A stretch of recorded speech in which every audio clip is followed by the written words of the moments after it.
Hello guys, welcome back to my channel. आज मैं जो मानुहा एक्सप्लेन करने जा रहा हूँ ये वाली मानुहा एकदम बहुत ही ज्यादा खतरनाक, और खतरनाक ये शब्द बोलना एकदम गलत होगा, मतलब बहुत ही ज्यादा ओवर पावर्ड होने वाली है। एंड सच बात बोलूं तो ये वाली मानुहा को मैंने पहले नहीं पढ़ा, तो चलो पढ़ते पढ़ते एक्सप्लेन करते हैं। एंड से बोल रहा हूँ, मैं जिस तरीके से मानुहा पढ़ता हूँ और एक्सप्लेन करता हूँ, मैं अगर फेस कैम करता ना तो आप लोगों को जरूर से हंसी आती। रुको एक और बात बोलना था, डिस्क्रिप्शन में देखो इंस्टाग्राम एंड डिस्कॉर्ड की भी लिंक दी हुई है। इंस्टाग्राम में फॉलो करो या ना करो, लेकिन डिस्कॉर्ड सर्वर में जरूर से एक बार ज्वाइन होना। मैं हर रोज रात के 9 बजे से 10 बजे तक डिस्कॉर्ड सर्वर पर ऑनलाइन रहता हूँ, तो यार जरूर से एक बार डिस्कॉर्ड सर्वर को भी ज्वाइन कर लेना। तो चलो बिना किसी देरी के कहानी को शुरू करते हैं। नैरेटर अभी हम लोग को बताने लगता है कि 100 साल पहले ये जो धरती है यहाँ पे डाउन नाम का एक गेम आया था, और उसी टाइम पे बहुत सारे मॉन्स्टर्स, बहुत सारे बॉसेस, इवन इविल गॉड भी धरती के लिए थ्रेट बन गए। और ऐसी हालत में अगर किसी को सर्वाइव करना है तो उसे अवेकन होना पड़ता था, और इसके साथ ही एक प्रोफेशनल बनना पड़ता था। और एक प्रोफेशनल बनने के लिए डाउन का जो गेम है उसके अंदर, मतलब वो गेम वाले दुनिया के अंदर जाके उसे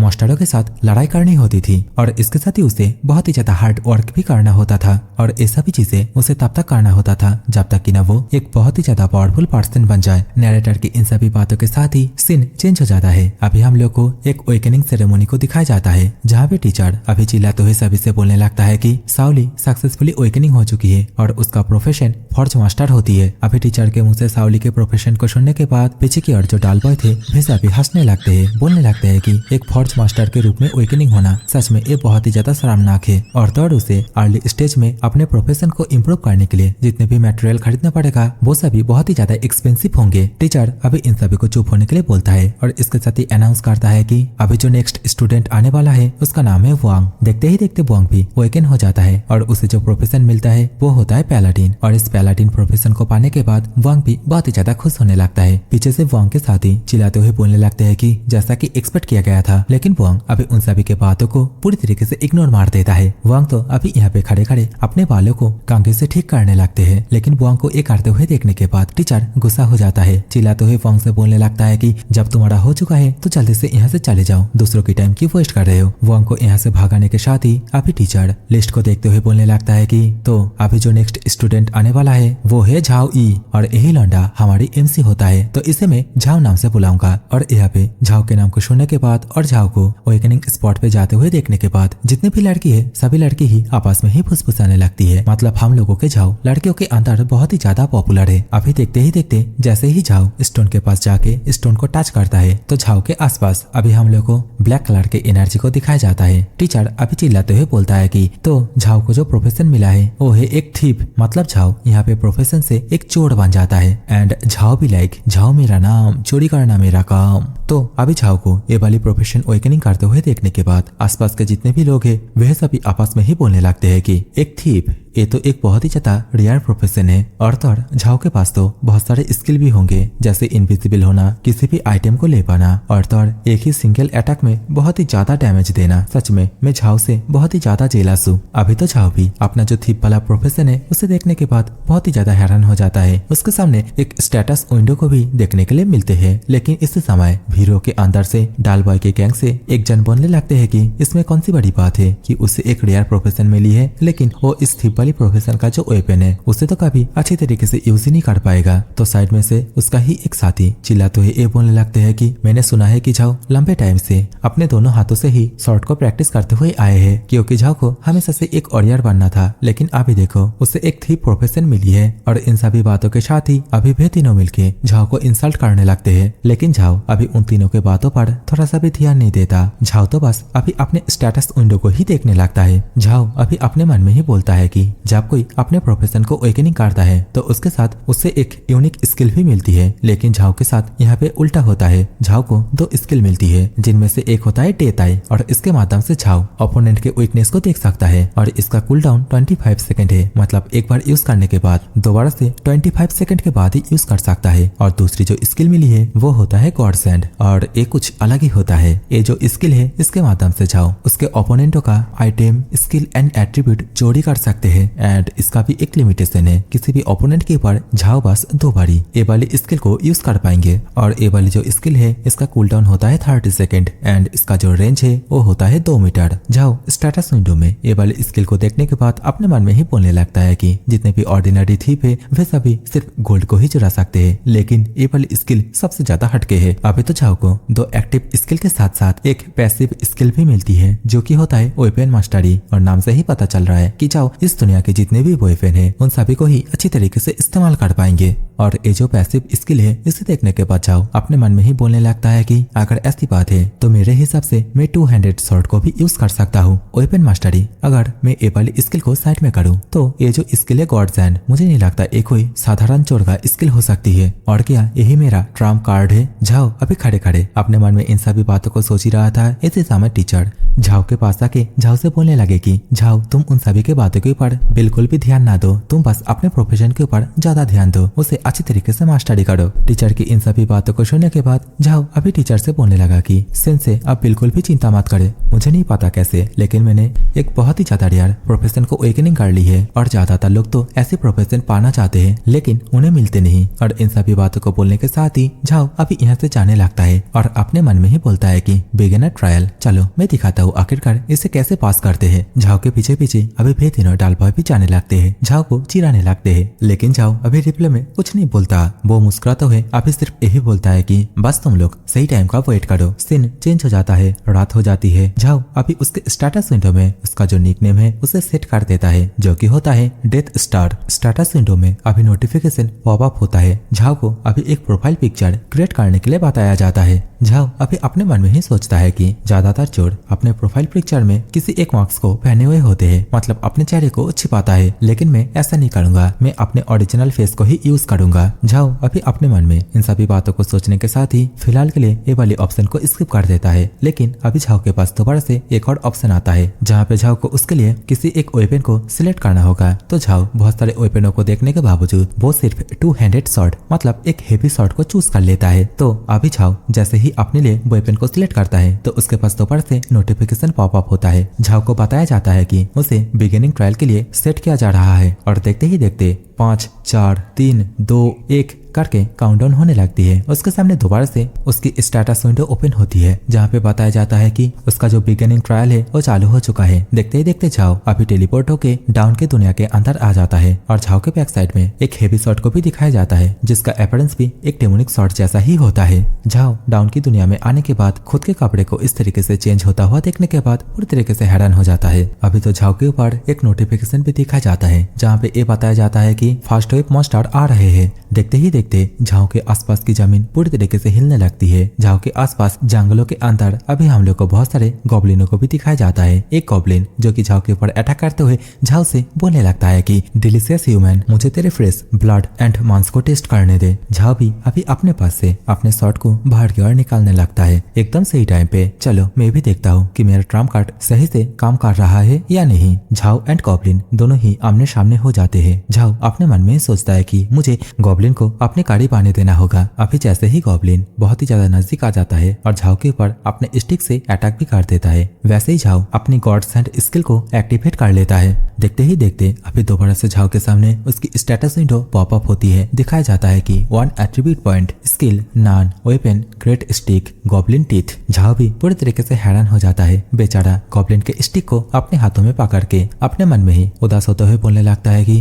अरे भाई ये क्या सीन है, बस स्टिक ही आया, क्या मैं उसकी स्किल या फिर एट्रीब्यूट को नहीं ले पाया। अभी तो सामने की ओर बेचारा गॉब्लिन भी अपने हाथों से स्टिक को गायब होता हुआ देखने के बाद पूरी तरीके से हैरान हो जाता है और इसी के साथ ही छोटे गॉब्लिन के साइड में एक ह्यूज गॉब्लिन आ जाता है। लेकिन इसी समय झाओ के सामने एक नोटिफिकेशन आता है जहाँ पे झाओ को ये बताया जाता है कि उसका जो गॉड हैंड एबिलिटी है उसके माध्यम से वो randomly item skill and attribute को ले सकता है। मतलब झाओ जब भी किसी के ऊपर ये वाली स्किल यूज करेगा तब ओपोनेंट के आइटम स्किल या फिर एट्रीब्यूट इन तीनों में से कोई भी एक चीज रैंडमली झाओ के पास आ जाएंगे। झाओ चाहकर भी अपनी मर्जी से इन तीनों में से किसी भी एक चीज को स्पेसिफिकली नहीं ले सकते। झाओ अभी ये वाली नोटिफिकेशन को देख के परेशान हो ही रहा रहा था इसी समय वही गॉब्लिन मतलब बड़ा वाला गॉब्लिन उसके हाथ में जो बड़ा सा स्टिक था उसके माध्यम से झाओ के ऊपर अटैक करने के लिए आ जाते हैं। और इस चीज को देखने के बाद अभी बेचारा झाओ भी पूरे तरीके से घबरा जाता है। लेकिन झाओ अभी बहुत ही मुश्किल के साथ उसके हाथ में जो दूसरे गॉब्लिन का स्टिक था उसके माध्यम से अटैक को बहुत ही ज्यादा मुश्किल से ब्लॉक करता है। अटैक को ब्लॉक करते हुए झाओ अभी अपने मन में ही बोलने लगता है कि साले गॉड हैंड एबिलिटी ये तो पूरी तरीके से लक के ऊपर डिपेंड करता है, तो चलो मैं दोबारा से अपने लक को ट्राई करता हूँ, लेकिन मैं इस बार डेथ आइस को यूज करूंगा। ये सोचने के साथ ही अभी झाओ जैसे ही डेथ आई एबिलिटी को यूज करता है वैसे ही उसे गॉब्लिन के सिर के ऊपर एक मार्क दिखता है। झाओ अपने मन में ही बोलता है कि तो फाइनली मुझे ए वाली गॉब्लिन का वीक पॉइंट दिखाई दे रही है। पहले तो झाओ गॉब्लिन का जो अटैक है उसे डॉज करता है और इसके साथ ही अपने हाथ में जो स्टिक था उसके माध्यम से अभी बहुत ही ज्यादा पावरफुल अटैक गॉब्लिन के सिर के ऊपर करने के लिए रेडी हो जाता है। और जैसा कि झाओ के पास वेपन मास्टर स्किल थी इसकी वजह से उसका स्टिक चलाने का जो प्रतिभा है वो भी बहुत ही ज्यादा हाई हो जाता है और वेपन मास्टर स्किल की वजह से झाओ का जो स्ट्राइक वैल्यू है वो भी बहुत ही ज्यादा इंक्रीज हो जाता है और झाओ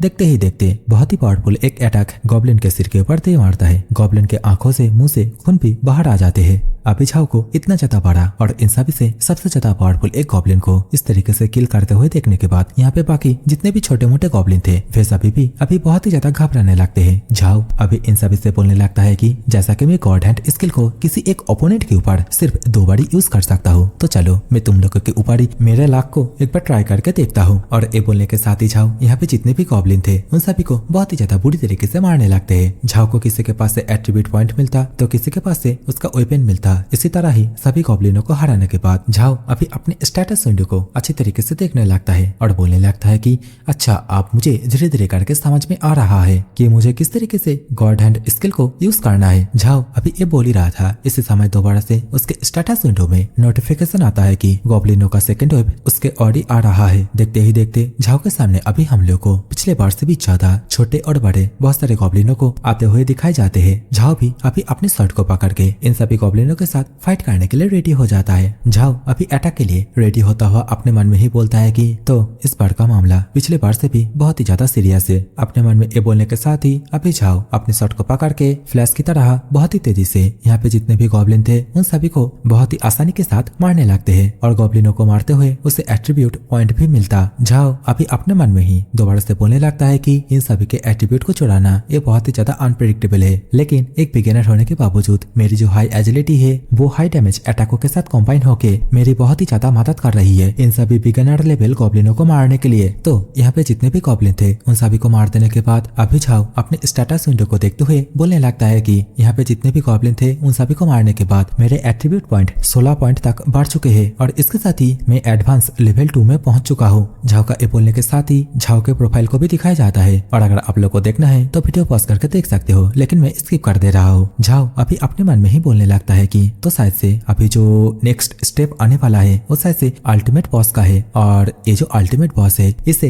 इम्पॉसिबल टू बीट नाम से भी जाना जाता है। झाओ अभी खड़े खड़े इन सभी बातों को बोल ही रहा था। इसी समय हम लोग को किसी एक क्रिएचर को झाओ की तरफ ही बहुत ही तेजी से आते हुए दिखाई जाते हैं। वो क्रिएचर अभी झाओ से बोलता है कि तुम छोटे इंसेक्ट मेरे पैरों में झुक जाओ। झाओ भी अभी इस बात को सुनने के बाद पूरी तरीके से हैरान हो जाता है। झाओ को अभी समझ में नहीं आता कि आखिरकार कौन और कहां से इस बात को बोल रहा है। झाओ अभी अपने आसपास देख ही रहा था। इसी समय झाओ के पीछे एक कैट डेमन आ जाती है और आते ही अभी झाओ से पूछने लगती है कि बड़े भाई क्या तुम मुझे ही ढूंढ रहे थे। और ये जो कैट डेमन है इसका नाम होता है लिल डेमन, लेवल 10 होता है और इसका जो स्किल है वो होता है 10 स्टेप्स एंड फैटल स्ट्राइक। तो अभी जैसे ही झाओ को यह महसूस होता है कि उसके पीछे लिल डेमन आ चुकी है वो तुरंत ही वहाँ से कूद के पीछे की ओर आ जाता है और इसके साथ ही बहुत ही ज्यादा परेशान होते हुए बोलने लगता है कि आखिरकार ये डेमन कब मेरे पीछे आई मुझे तो पता ही नहीं चला। अभी लिल डेमन हंसते हुए झाओ से बोलने लगती है कि एक लिटिल थीप जो कि एक हेवी 2-हैंडेड शॉट को कैरी कर रहा है क्या इस सजावट के लिए है, लेकिन जो भी है ये बहुत ही ज्यादा फनी है। लिल डेमन की इस बात को सुनने के बाद झाओ कुछ नहीं बोलता है, बस चुपचाप ही एक ही जगह पे खड़ा रहता है और अपने मन में ही बस एक ही बात को दोहराता है आखिरकार उसने क्या बोली, एक लिटिल थीप। मतलब झाओ अभी पूरी तरीके से ईगो में आ जाता है। देखते ही देखते गॉड हैंड स्किल को लिल डेमन के ऊपर एक्टिवेट कर देता है।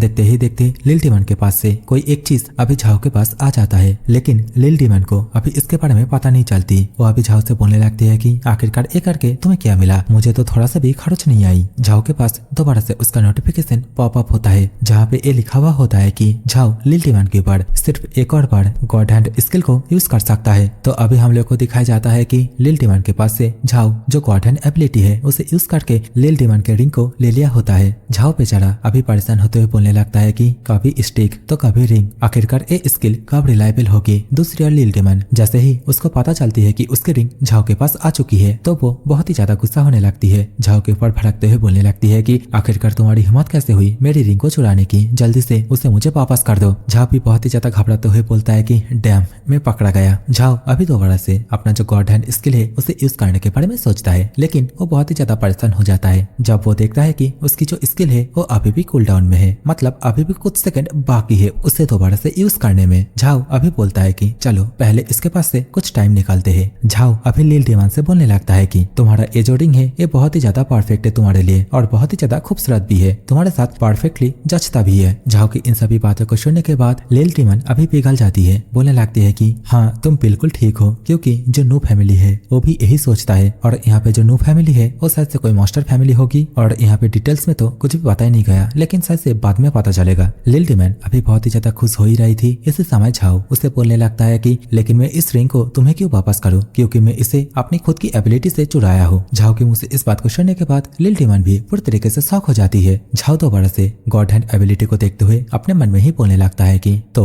मुझे अभी उसे मेरे थोड़ा सा करीब आने देना चाहिए। झाओ इन सभी बातों को सोच ही रहा था। दूसरी ओर लिल टिमन बहुत ही ज्यादा गुस्सा हो रही थी और बोलने लगती है कि आखिरकार तुम क्या बोल रहे हो। देखते ही देखते लिल टिमन बेजर्क मोड में चली जाती है। झाओ के सामने वार्निंग स्टेटस विंडो ओपन होती है जहाँ पे ये बताया जाता है कि बेजर्क मोड में जाने की वजह से लिल टिमन के जितने भी एट्रीब्यूट है वे सभी 30% तक इंक्रीज हो चुके हैं। तो इस समय झाओ दोबारा से अपने स्टेटस विंडो को देखने लगता है जहाँ पे गॉड हैंड का जो स्किल है उसका भी कूल डाउन अभी धीरे धीरे करके खत्म हो रहा है और जैसे ही दोबारा से गॉड हैंड स्किल रिसेट होती है उसी टाइम पर ही हम लोग को दिखाया जाता है कि जो लिल टिमन है वो बहुत ही ज्यादा तेजी के साथ झाओ के ऊपर अपने क्लॉ से अटैक करने के लिए आ गई होती है। देखते ही देखते लिल टिमन अपने क्लॉ के माध्यम से झाओ के ऊपर एक बहुत ही पावरफुल अटैक भी कर देती है, लेकिन झाओ अभी यहाँ पे थोड़ा सा मुस्कुराता है और इसके साथ ही बोलता है कि तो फाइनली यह चीज काम कर गया। और इसके साथ ही झाओ लिल टिमन की जो अटैक है उसे अपने पास जो स्वॉर्ड है उसके माध्यम से ब्लॉक कर लेता है। लिल टिमन भी अभी पूरी तरीके से हैरान हो जाती है। झाओ से बोलने लगती है कि सच में तुमने मेरे अटैक को 200 शॉट के माध्यम से ब्लॉक कर लिए, तो इसका मतलब तुम्हारे पास ये जो शॉट है ये डेकोरेशन के लिए नहीं है, तुम इसे इस्तेमाल करना जानते हो। झाओ भी अभी बहुत ही ज्यादा एटीट्यूड के साथ लिल टिमन से बोलने लगता है कि क्या तुम इस चीज को देखने के बाद सरप्राइज हो गए।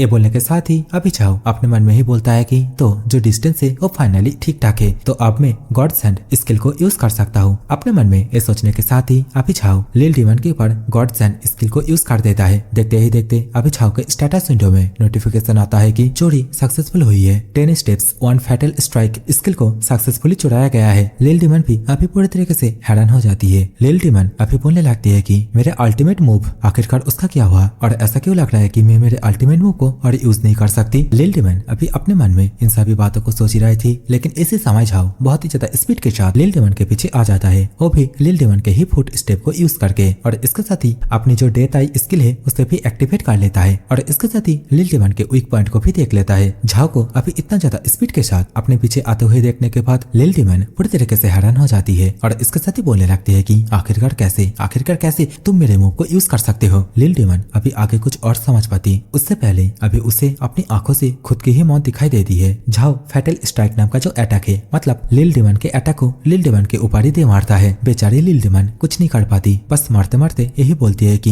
ये पूरी तरीके से इम्पॉसिबल है और देखते ही देखते झाओ अभी लिल टिमन को यहाँ पे मार देता है। अभी झाओ जैसे ही लिल टिमन को यहाँ पे मार देता है वैसे ही झाओ के शॉट के अंदर से एक बहुत ही ज्यादा खतरनाक एनर्जी दिखाया जाता है। देखते ही देखते स्टेटस विंडो दोबारा से पॉपअप होती है। नोटिफिकेशन आता है कि जो अल्टीमेट बॉस है वो मारा जा चुका है। झाओ इस नोटिफिकेशन को देखने के बाद अभी मुस्कुराते हुए अपने मन में ही बोलने लगता है कि लिल टिमन की जो स्किल थी और तो उसका जो लेवल था उस हिसाब से उसे एक अल्टीमेट बॉस कहना, मतलब गॉब्लिनों के हिसाब से एक अल्टीमेट बॉस कहना गलत नहीं था, लेकिन मेरी कॉम्बाइंड पावर की वजह से उसे हराना बहुत ही ज्यादा आसान हो गया। झाओ ये सोच ही रहा था। इसी समय दोबारा से उसकी स्टेटस विंडो पॉपअप होती है। इस बार एक रिवॉर्ड के साथ आती है जो कि होता है एक फॉरबिडन ट्रेजर चेस्ट, और जैसा कि बिगिनर अल्टीमेट ट्रायल को एक बिगिनर प्लेयर मतलब अपना झाओ बहुत ही जल्दी पास कर लिया, इसी कारण ही डाउन के अंदर बाकी जितने भी लोग थे मतलब और जितने भी प्लेयर थे वो सभी भी इस नोटिफिकेशन को पाने के बाद बहुत ही ज्यादा सरप्राइज हो जाते हैं। आपस में ही बातें करने लगते हैं कि डैम इट, आखिरकार डेथ स्टार कौन है।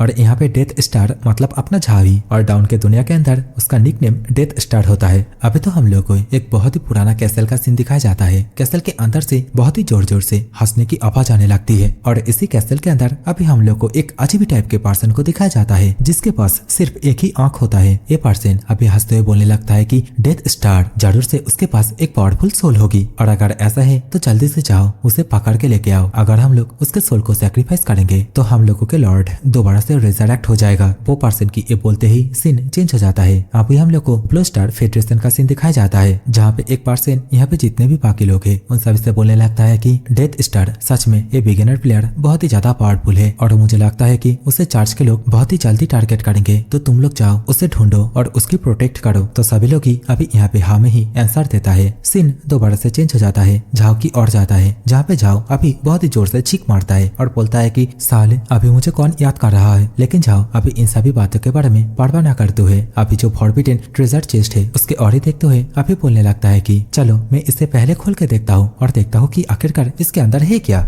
झाओ अभी हम लोग को इस टाउन दुनिया के अंदर जो 4 टाइप के ट्रेजर चेस्ट होते हैं उसके बारे में बोलने लगते हैं। फर्स्ट जो ट्रेजर चेस्ट है वो है वुडन ट्रेजर चेस्ट, मतलब एकदम नॉर्मल है। सेकंड होता है precious golden treasure chest. Third होता है unique dazzling diamond treasure chest. And fourth और सबसे ज्यादा वैल्यूएबल जो ट्रेजर चेस्ट है वो है कि द फॉरबिडन ट्रेजर चेस्ट। और यही ट्रेजर चेस्ट अभी झाओ को मिली होती है। झाओ अभी जैसे ही अपना फॉरबिडन ट्रेजर चेस्ट को ओपन करता है तो उसे डेमोक्लेस शॉर्ट नाम का एक शॉर्ट मिलता है और ये जो शॉर्ट है इसके एट्रीब्यूट के बारे में बताया गया है जो कि आप लोग स्टेटस विंडो में तो देख ही सकते हो। लेकिन ये जो शॉर्ट है इसे अपग्रेड भी किया जा सकता है और अगर झाओ को इस शॉर्ट को अपग्रेड करना है तो उसे इसी शॉर्ट के माध्यम से 10,000 मॉन्स्टरों को मारना होगा। झाओ अभी इस शॉर्ट को देखते हुए बहुत ही ज्यादा खुश होने लगता है और बोलने लगता है कि बाप रे, ये जो शॉर्ट है इसके माध्यम से क्या मैं एक मोबाइल में फिट किया हुआ एक न्यूक्लियर बोमा की तरह नहीं बन जाऊंगा। झाओ का ये बोलने के साथ ही सीन चेंज हो जाता है। अभी हम लोग को झाओ के बिल्डिंग को दिखाया जाता है, मतलब झाओ का बिल्डिंग नहीं, झाओ इस बिल्डिंग के अंदर 606 अपार्टमेंट में रहता है। झाओ के कमरे के दरवाजे के बाहर अभी हम लोग एक पर्सन को भी दिखाया जाता है और इसकी वजह से अभी झाओ के स्टेटस विंडो में पॉपअप होती है कि उसके पास एक विजिटर आया है। झाओ भी पूरी तरीके से हैरान हो जाता है, सोचता है कि आखिरकार इतनी रात को कौन आया है, क्या मेरी सिस्टर वापस आ गई है। लेकिन अभी झाओ जल्दी जल्दी से अपने प्रोफाइल से अपना जो निकनेम है उसे हाइड कर लेता है और इसके साथ ही जल्दी जल्दी से दरवाजे को खोलने के लिए जाता है। दरवाजे को ओपन करके सामने का जो व्यक्ति है उसे देखने के बाद पूछने लगता है कि आखिरकार तुम कौन हो। तो सामने से व्यक्ति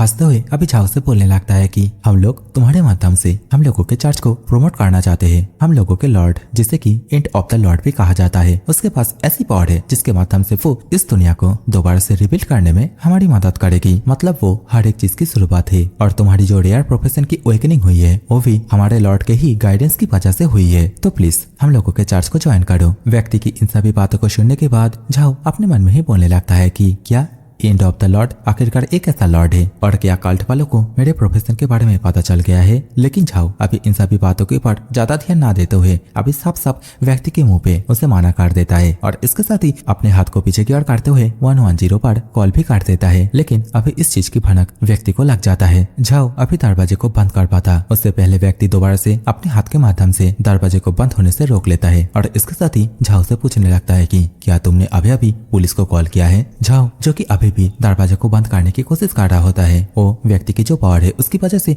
बहुत ही ज्यादा परेशान हो जाता है। अपने मन में ही बोलने लगता है कि ये व्यक्ति ये तो बहुत ही ज्यादा स्ट्रांग है और मुझे नहीं लगता कि ये व्यक्ति कोई साधारण व्यक्ति है। देखते ही देखते वो व्यक्ति अभी दरवाजे को पूरी तरीके से खोल लेता है। झाओ भी पीछे की ओर आ जाता है। व्यक्ति बहुत ही ज्यादा गुस्से के साथ झाओ से बोलने लगता है कि आखिरकार तुम्हारी हिम्मत कैसे हुई पुलिस को कॉल करने की। और ये बोलने के साथ ही अभी व्यक्ति अपने पास से अपना जो पावरफुल वेपन मतलब जो स्वॉर्ड है उसे बाहर की ओर निकाल लेता है और इसके साथ ही बहुत ही ज्यादा गुस्से के साथ और डरावना चेहरा बनाते हुए बोलने लगता है कि जैसा कि तुमने इस सब कुछ किया है तो मैं तुम्हें डायरेक्टली हमारे लॉर्ड के पास ही भेज देता हूँ। और ये बोलने के साथ ही अभी व्यक्ति बहुत ही ज्यादा फुर्ती के साथ झाओ के पर अटैक कर देता है। झाओ बेचारा पूरी तरीके से घबरा जाता है, लेकिन झाओ अभी अपनी गॉड्स हैंड जो स्किल है उसे एक्टिवेट कर लेता है और इसके साथ ही अपने मन में ही बोलता है कि चाहे मुझे इसके पास से अभी उसका वेपन ही क्यों ना मिले या फिर उसकी स्किल ही क्यों ना मिले, इससे कोई भी फर्क नहीं पड़ता। मुझे इसके पास से किसी एक चीज को छीन के इस व्यक्ति को थोड़ा सा कमजोर करना होगा। झाओ अपने मन में इन सभी बातों को सोच ही रहा था। इसी समय झाओ के स्टेटस विंडो में एक नोटिफिकेशन पॉपअप होता है जहाँ पे ये बताया जाता है कि वार्निंग, तुम गॉड सेंट स्किल को किसी भी ह्यूमन प्लेयर के ऊपर यूज नहीं कर सकते। और इस नोटिफिकेशन को देखने के बाद झाओ पूरी तरीके से घबरा जाता है। पहले तो झाओ किसी भी तरह उसके अटैक को डॉज कर लेता है और इसके साथ ही बहुत ही ज्यादा गुस्से के साथ अपने मन में ही सिस्टम को गाली देने लगता है। बोलने लगता है कि आखिरकार एक ऐसा सेटिंग हुआ रे। झाओ को अभी अपने पीछे एक फ्रूट काटने का जो नाइफ है वो भी दिखता है और इसके साथ ही झाओ अपने मन में ही बोलता है कि मैं यहाँ पे मतलब दरवाजे को इस सोच के ओपन किया था कि मेरी सिस्टर शायद से आई है और इसी कारण ही मैं अपने साथ अपने वेपन को भी कैरी करके नहीं लेके आया था, तो शायद से मुझे इसी चीज से ही काम चलाना होगा। झाओ अपने मन में ये बोलने के साथ ही अभी जल्दी जल्दी से नाइफ को कस के पकड़ लेता है और इसके साथ ही अपनी डेथ आई स्किल को एक्टिवेट कर लेता है। झाओ को व्यक्ति के वीक पॉइंट के बारे में पता चल जाता है। झाओ बहुत ही ज्यादा स्पीड के साथ 10 स्टेप्स 1 फैटल स्ट्राइक नाम का जो अटैक है उसी अटैक के माध्यम से उसे वीक पॉइंट के ऊपर दे मारता है, लेकिन इससे उस व्यक्ति का घंटा भी कुछ फर्क नहीं पड़ता। व्यक्ति आगे से और भी ज्यादा गुस्सा हो जाता है, अपने बॉडी से बहुत ही ज्यादा एक भयंकर ऑरा रिलीज करने लगता है और इसके साथ ही गुस्से के साथ झाओ से बोलने लगता है कि मैंने तुमको पहले बहुत ही ज्यादा काम आका था। पहले तो तुमने हमारे चर्च को ज्वाइन होने के लिए मना कर दिए, ऊपर से पुलिस को भी कॉल किए हो, तो इन सभी चीजों की बस एक ही रिजल्ट निकल के आती है, वो है कि तुम मारा जाने वाले हो। व्यक्ति अभी इस सब कुछ बातें बोल ही रहा था, लेकिन झाओ दोबारा से उस व्यक्ति के ऊपर बहुत ही ज्यादा तेजी से एक और अटैक कर देता है। लेकिन इस अटैक से भी व्यक्ति को ज्यादा कुछ फर्क नहीं पड़ता, मतलब घंटा भी फर्क नहीं पड़ता, परंतु व्यक्ति झाओ के ऊपर पलटा अटैक कर देता है। झाओ को इस अटैक को डॉज करने का थोड़ा सा भी टाइम नहीं मिलता। अटैक आके अभी सीधा झाओ को लगता, झाओ के सिर धड़ से अलग होता। उससे पहले कोई एक जना के इस व्यक्ति के सिर के ऊपर शूट कर देता है। व्यक्ति भी यहाँ से धराशायी हो जाता है। झाओ के पीछे दरवाजे की ओर अभी हम लोग को 2 पर्सन को दिखाया जाता है और इन्हीं 2 में से हाथ में जो धनुष पकड़ा हुआ है वही वो व्यक्ति के सिर पे तीर मारा था और ये एक स्क्वाड का कैप्टन होता है। कैप्टन अभी पूछने लगता है कि हे बच्चे क्या तू ठीक है, और इसके साथ ही झाओ के पास जाके झाओ को संभलाते हुए बोलने लगता है कि तू ज्यादा परेशान मत हो, ये जगह अभी पूरी तरीके से सेफ है। कैप्टन के साथ अभी जो एक और लड़की आई थी वो अभी उस पर्सन को देखते हुए बोलने लगती है कि कैप्टन ये पर्सन कल्ट का एक मेंबर है और इसके साथ ही ये अभी मारा भी जा चुका है और अभी यहाँ पे जो कुछ भी हुई है उन सभी चीजों को बेचारा झाओ पूरी तरीके से हजम नहीं कर पाता है। बेचारा शौक के मारे कोमा में चले जाता है, लेकिन बस 30 मिनट के लिए। हम लोगों को अभी 30 मिनट बाद का सीन दिखाया जाता है। झाओ के बिल्डिंग के बाहर का सीन दिखाया जाता है। कैप्टन अभी झाओ से बताता है कि जो पर्सन तुम्हारे ऊपर अटैक करने के लिए आए थे वो एक कल्ट के मेंबर है और वो सभी लोग बहुत ही ज्यादा हरामी होते हैं। पावरफुल जितने भी हंटर है, मतलब जितने भी प्लेयर है, उन सभी को वो लोग सिर्फ अपने मजे के लिए मारते हैं और उनके लिस्ट में जिसका भी नाम आता है, मतलब उनका जो टारगेट बनता है, उसको वो लोग आसानी से नहीं छोड़ते हैं। और जैसा कि तुम एक बिगिनर प्लेयर हो, मतलब बहुत ही ज्यादा कमजोर हो, तो तुम्हें बहुत ही ज्यादा सावधानी से रहना होगा और अगर ऐसा दोबारा से तुम्हारे साथ होता है तो जल्दी से तुम हम लोगों के साथ कांटेक्ट करना। अभी कैप्टन को इन सभी बातों को बताने के लिए झाओ अभी कैप्टन को थैंक यू बोलता है। देखते ही देखते कैप्टन भी अभी यहाँ से चले जाता है और इसी समय झाओ के पीछे झाओ की जो सिस्टर है आ जाती है। झाओ से पूछने लगती है कि आखिरकार यहाँ पे क्या हुई है और लॉ ऑफ रीइंफोर्सर्स यहाँ पे क्यों आए थे, और ये पूछने के साथ ही अभी झाओ की सिस्टर झाओ को चेक करते हुए बोलने लगती है कि क्या तुम ठीक हो, क्या तुम्हें कोई बुली की है। लेकिन झाओ उसकी सिस्टर की ऐसा भी चीजें करने की वजह से बहुत ही ज्यादा परेशान होने लगता है। झाओ अभी जल्दी से यहाँ से जाते हुए बोलने लगता है कि हाँ मैं बिल्कुल ठीक हूँ, चलो मेरी बहना घर चलते हैं। देखते ही देखते झाओ अभी अपने कमरे के पास आता है, पासवर्ड डालता है, दरवाजे को ओपन करता है। झाओ की सिस्टर जो कि अभी भी बहुत ही ज्यादा एक्साइटेड होकर रखी थी, झाओ से पूछने लगती है कि अरे बताओ आखिरकार तुमने क्या प्रोफेशन अवेकनिंग क्या है और तुम्हारा निकनेम क्या है, और मैं तुम्हें जल्दी से मेरे फ्रेंड लिस्ट में ऐड करती हूँ। अपनी सिस्टर के मुंह से इन सभी बातों को सुनने के बाद झाओ अभी बहुत ही ज्यादा परेशान होने लगता है, क्योंकि अभी झाओ भी नहीं चाहता कि उसके बारे में कोई भी जाने। लेकिन झाओ को परेशान होता हुआ देखने के बाद झाओ की सिस्टर झाओ से पूछने लगती है कि अरे क्या हुआ, कोई प्रॉब्लम है क्या, ऐसे उदास चेहरे को क्यों बना रहे हो, चाहे तुम कैसा भी प्रोफेशन को अवेकनिंग की हो, तुम्हारी सिस्टर की जो सैलरी है वो बहुत ही ज्यादा हाई है, तो मैं तुम्हें सपोर्ट कर सकती हूँ। अपनी सिस्टर के मुंह से इन सभी बातों को सुनने के बाद झाओ अभी उबासी लेते हुए बोलने लगता है कि अरे इन सभी चीजों का कोई भी जरूरत नहीं है, अभी तो मुझे बहुत ज्यादा नींद आई है। झाओ की सिस्टर भी लाइक आखिरकार तुम मुझे बताते क्यों नहीं। लेकिन झाओ अभी ज्यादा कुछ न बोलते हुए सीढ़ियों से ऊपर की ओर जाने लगता है। झाओ की सिस्टर भी अभी कुछ और बोल नहीं पाती। झाओ अभी सीढ़ियों से जाते जाते अपने मन में ही बोलने लगता है कि समय बहुत ही जल्दी बीत रहा है और मैं ऑलमोस्ट उस बात के बारे में भूल ही गया था। झाओ का ये बोलते ही सीन चेंज हो जाता है। अभी हम लोग को 18 साल पहले के सीन को दिखाया जाता है, जहाँ पे हम लोग को दिखाया जाता है कि झाओ जब बहुत ही छोटा था तब उसे कोई इस फैमिली के गेट के बाहर छोड़ गया था, मतलब झाओ को बचपन में ही अबेंडन कर दिया गया था। मतलब अभी के टाइम पे झाओ की जो सिस्टर है वो झाओ से बिल्कुल भी ब्लड रिलेटेड नहीं है, लेकिन झाओ को गोद लेने के कुछ सालों के बाद ही झाओ के माता पिता भी मतलब सौतेले माता पिता किसी एक कारण मारा जाते हैं। सीन चेंज हो जाता है, प्रेजेंट के सीन को दिखाया जाता है। झाओ जो कि कैप्टन के बातों को ही सोच रहा होता है, जहाँ पे कैप्टन झाओ को ये बताता है कि तुम बिगिनर होने के कारण अभी बहुत ही ज्यादा कमजोर हो, तो तुम पहले से थोड़ा सतर्क रहना, और अगर तुम्हारे साथ ऐसा दोबारा से कुछ होता है तो जल्दी से हम लोगों के पास कांटेक्ट करना। और कैप्टन की इन सभी बातों को याद करके ही झाओ बहुत ही ज्यादा गुस्सा होने लगता है। अपने मन में ही बोलता है कि अगर मैं मेरा निकनेम और मेरे प्रोफेशन को रिवील कर देता हूँ तो इसकी वजह से शायद से मेरी सिस्टर भी खतरे में आ जाएगी, तो मुझे माफ करना बहना। जब मैं पूरी तरीके से स्ट्रांग बन जाऊंगा तब मैं तुम्हें डेफिनेटली मेरे हर एक चीज के बारे में बताऊंगा। झाओ का ये बोलने के साथ ही सीन चेंज हो जाता है। अभी हम लोग को डाउन वाली दुनिया के अंदर मिनगुई नाम के एक विलेज को दिखाया जाता है और इसी जगह पे झाओ भी आ गया होता है। झाओ अपने स्टेटस विंडो को देखते हुए अपने मन में ही बोलने लगता है कि फिलहाल के लिए मेरा जो लेवल है वो बस 3 ही है, और अगर मुझे जल्दी जल्दी से लेवल अप करना है तो मुझे जाके किसी क्वेस्ट को लेना होगा। झाओ अभी एक इनके पास आ जाता है। झाओ अभी दोबारा से अपने मन में ही बोलने लगता है कि मुझे जहाँ तक याद है यहाँ पे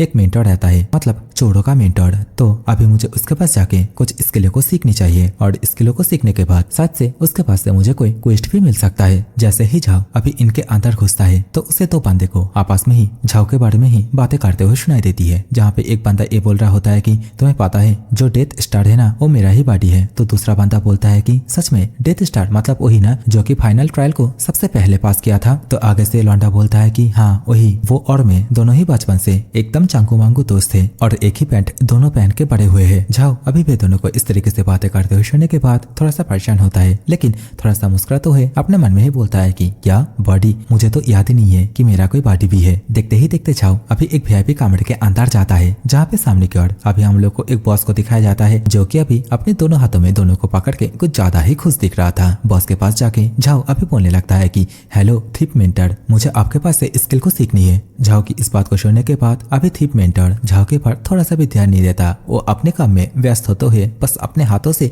झाओ के सामने 3 स्टेटस विंडो ओपन कर देती है और झाओ से बोलने लगता है कि लो इन तीनों में से कोई भी एक चूज कर लो। और यहाँ पे जो 3 स्किल है ये होता है कि backstep, stealth and poisoning. Zhao अभी अपने मन में ही बोलने लगता है कि बैकस्टेप एंड पॉइजनिंग ये मेरे लिए अभी फिलहाल के लिए कोई काम का नहीं है, लेकिन मेरे थीप प्रोफेशन के हिसाब से जो स्टील्थ टेक्निक है वही सबसे ज्यादा काम का है। झाओ अभी इस सब कुछ सोच ही रहा था, इसी समय वही थीप मेंटर जो कि बहुत ही ज्यादा चिल्लाते हुए झाओ से बोलने लगता है कि आखिरकार तुम इतना ज्यादा टाइम वेस्ट क्यों कर रहे हो, जल्दी से तीनों में से कोई एक ले लो और जल्दी से यहाँ से चले जाओ। तो आगे से झाओ अभी बोलने लगता है कि मैं जो स्टील्थ टेक्निक है उसे सीखना चाहता हूँ, लेकिन क्या तुम्हारे पास कोई क्वेस्ट है जिसको कि मैं असाइन कर सकूं। अभी झाओ के मुंह से इस बात को सुनने के बाद थीप मेंटर बहुत ही ज्यादा गुस्सा हो जाता है। झाओ से बोलने लगता है कि आखिरकार तुम अभी तक टाइम वेस्ट क्यों कर रहे हो, जल्दी से लो और यहाँ से चले जाओ। और तो तुम अभी क्या बोल रहे हो, क्वेस्ट, आखिरकार एक बच्चे को मैं क्वेस्ट क्यों दूं जिसका की लेवल अभी तक 5 भी नहीं हुआ है। और हाँ, जाते जाते 10 गोल्ड कॉइन को देके जाना मत भूलना, क्योंकि तुमने यहाँ से एक स्किल सीखी है। मेंटर के इन सभी बातों को सुनने के बाद झाओ अभी अपने मन में ही बोलता है कि देखो साले, एक एनपीसी होने के बावजूद कितना ज्यादा एटीट्यूड दिखा रहा है। तो झाओ अभी ये जो इन है यहाँ से जाने लगता है, लेकिन वही बंदा जो कि पहले झाओ के बारे में मतलब डेथ स्टार के बारे में बातें कर रहा था, वो अभी झाओ से बोलने लगता है कि अगर तुम्हारा लेवल अच्छा नहीं है तो ज्यादा परेशानी खड़ी मत करो। तुम्हें क्या लगता है कि तुम डेथ स्टार हो, तुम वाइल्ड उल्फ वैली में जाओ, प्रैक्टिस करो सबसे पहले और वहां पे जाके एक रात बिताओ, शायद से एक करने से तुम्हारा लेवल अप हो जाएगा। वो लौंडे की ये बोलते ही सीन चेंज हो जाता है। अभी हम लोग को थीप मेंटर का सीन दिखाया जाता है, जहाँ पे उसके पास बैठी हुई एक लड़की बोलने लगती है कि कुछ देर पहले जो थीप आई थी, देखा उसके बैक साइड में कितना बड़ा एक शॉर्ट था ना, इवन एक बच्चा भी उस शॉर्ट को यूज करना पसंद नहीं करेंगे। और अभी के टाइम पे बहुत सारे हंटर प्लेयर आ रहे हैं, लेकिन उनमें से हम लोगों का मेंटर सबसे ज्यादा हैंडसम है। तो मेंटर बोलता है कि हाँ हाँ तुम एकदम सही हो। वे सभी आपस में अभी इसी तरीके से बातचीत कर ही रहा था, इसी समय झाओ एक उल्फ को मार के इन लोगों के टेबल के ऊपर पटक देता है और अचानक से यहाँ पे एक मरे हुए उल्फ को देखने के बाद वे तीनों ही पूरी तरीके से घबरा जाते हैं। झाओ अभी मेंटर से बोलने लगता है कि मुझे माफ करना, मेरा हाथ फिसल गया था। मेंटर भी अभी बहुत ही ज्यादा शॉक होते हुए बोलता है कि क्या इतना जल्दी तुमने एक उल्फ को मार गिराया। झाओ आगे से बोलता है तो क्या अभी मैं एक क्वेस्ट को ले सकता हूँ। झाओ की इस बात को सुनकर अभी मेंटर हंसते हुए झाओ से बोलने लगता है कि इस गाँव के नॉर्थ साइड में तुम जाओ, वहाँ पे जो क्वेस्ट मिलते हैं वो बिगिनरों के लिए बहुत ही ज्यादा इजी रहते हैं। और इसके साथ ही अपने मन में ही सोचता है कि आखिर आखिरकार ये प्लेयर कौन है। तो झाओ अभी आगे से अपने स्टेटस विंडो को ओपन करते हुए अपने मन में ही मुस्कुराते हुए बोलता है कि ऑफ कोर्स मैं ऐसा ही करूंगा। झाओ की ये बोलने के साथ ही सीन चेंज हो जाता है। अभी हम लोग को डार्क रिच नाम की एक जगह को दिखाया जाता है और इसी जगह पे झाओ भी आ गया होता है। झाओ अभी अंधेरी की ओर मतलब सामने की ओर चलते चलते अपने मन में ही बोलने लगता है कि क्या इस जगह पे सच में कोई डंजन भी है। झाओ तो अभी अपने मन में ये भी सोचता है कि कुछ देर पहले मेंटर ने मुझे जो इजी क्वेस्ट के बारे में बताया था वो वैसा क्विस्ट तो नहीं है ना। नहीं, मैं एक सीरियस पर्सन हूँ और मैं कभी भी उस तरीके की क्विस्टों से बुद्धू नहीं बनूंगी। झाओ अभी अपने मन में इन सभी बातों को बोलते बोलते आगे की ओर जाता है, एक दरवाजे को ओपन करता है। लेकिन वो जैसे ही दरवाजे को ओपन करता है तो झाओ के पैरों के नीचे कोई भी फ्लोर नहीं होती, मतलब झाओ अभी हवा में होती है। झाओ पूरी तरीके से घबरा जाता है। मतलब आप लोग ऐसा समझो, अगर आप लोग दरवाजा खोल के कमरे के अंदर घुसे और देखे नीचे तो फ्लोर है ही नहीं और आपने गलती से पैर भी डाल दिया है तो आपका जैसा हालत होगा अभी झाओ का भी हालत एकदम वैसा ही होता है। झाओ अभी भी डार्कनेस के अंदर गिर रहे होते हैं। सीन थोड़ा थीप मेंटर की ओर जाता है जहाँ पे थीप मेंटर बहुत ही ज्यादा परेशान होते हुए एक जगह पे बैठे बैठे अभी अपने मन में ही बोलने लगता है कि मिंगुई विलेज के अंदर ये जो डार्क रिच का क्विस्ट है ये एकदम आखिरी एंड सबसे ज्यादा खतरनाक क्विस्ट है और जैसा कि तुम सभी के सामने मुझे शर्मिंदा किए हो तो मैं चाहूंगा तुम कमीने वहाँ पे जाके तुम बहुत ही ज्यादा तड़पो। सीन चेंज हो जाता है। अभी हम लोग को डार्क रिच का जो डंजन है उसके अंदर का सीन दिखाया जाता है और इसी जगह पे झाओ ऊपर से आके गिरा था। तो यार देखो गाइस, मुझे पता नहीं है कि आप में से कितने सारे लोग अभी तक वीडियो को देख रहे हो, लेकिन आप में से जो भी अभी तक वीडियो को देख रहे हो तो मेक श्योर वीडियो को लाइक कर दो और जो पार्ट आप लोगों को सबसे ज्यादा पसंद आई है उसे भी कमेंट सेक्शन में कमेंट कर दो। लेकिन यार देखो, मैं चैनल को सब्सक्राइब करने नहीं बोलूंगा, वो आपकी मर्जी है। बस आप लोग वीडियो को पूरा देखो, स्किप करके या फिर स्पीड ज्यादा करके मत देखो, बस इतना ही करो। लेकिन अगर टाइम नहीं है तो अभी थोड़ा सा देख लो और बाद में जब टाइम मिलेगा तब थोड़ा सा देख लेना। क्योंकि यार देखो गाइस, मैं बहुत ही ज्यादा मेहनत कर रहा हूँ। मतलब ऐसा नहीं कि मैं रेगुलर वीडियो अपलोड कर रहा हूँ, लेकिन पहले के मुताबिक बोलने के जो तरीके हैं उसे बहुत ही ज्यादा इम्प्रूव किया है मैंने। तो यार प्लीज इतना तो कर ही सकते हो। So back to the story. Zhao अभी जैसे ही डार्क रिच के अंदर एंट्री करता है वैसे ही झाओ के पीछे 100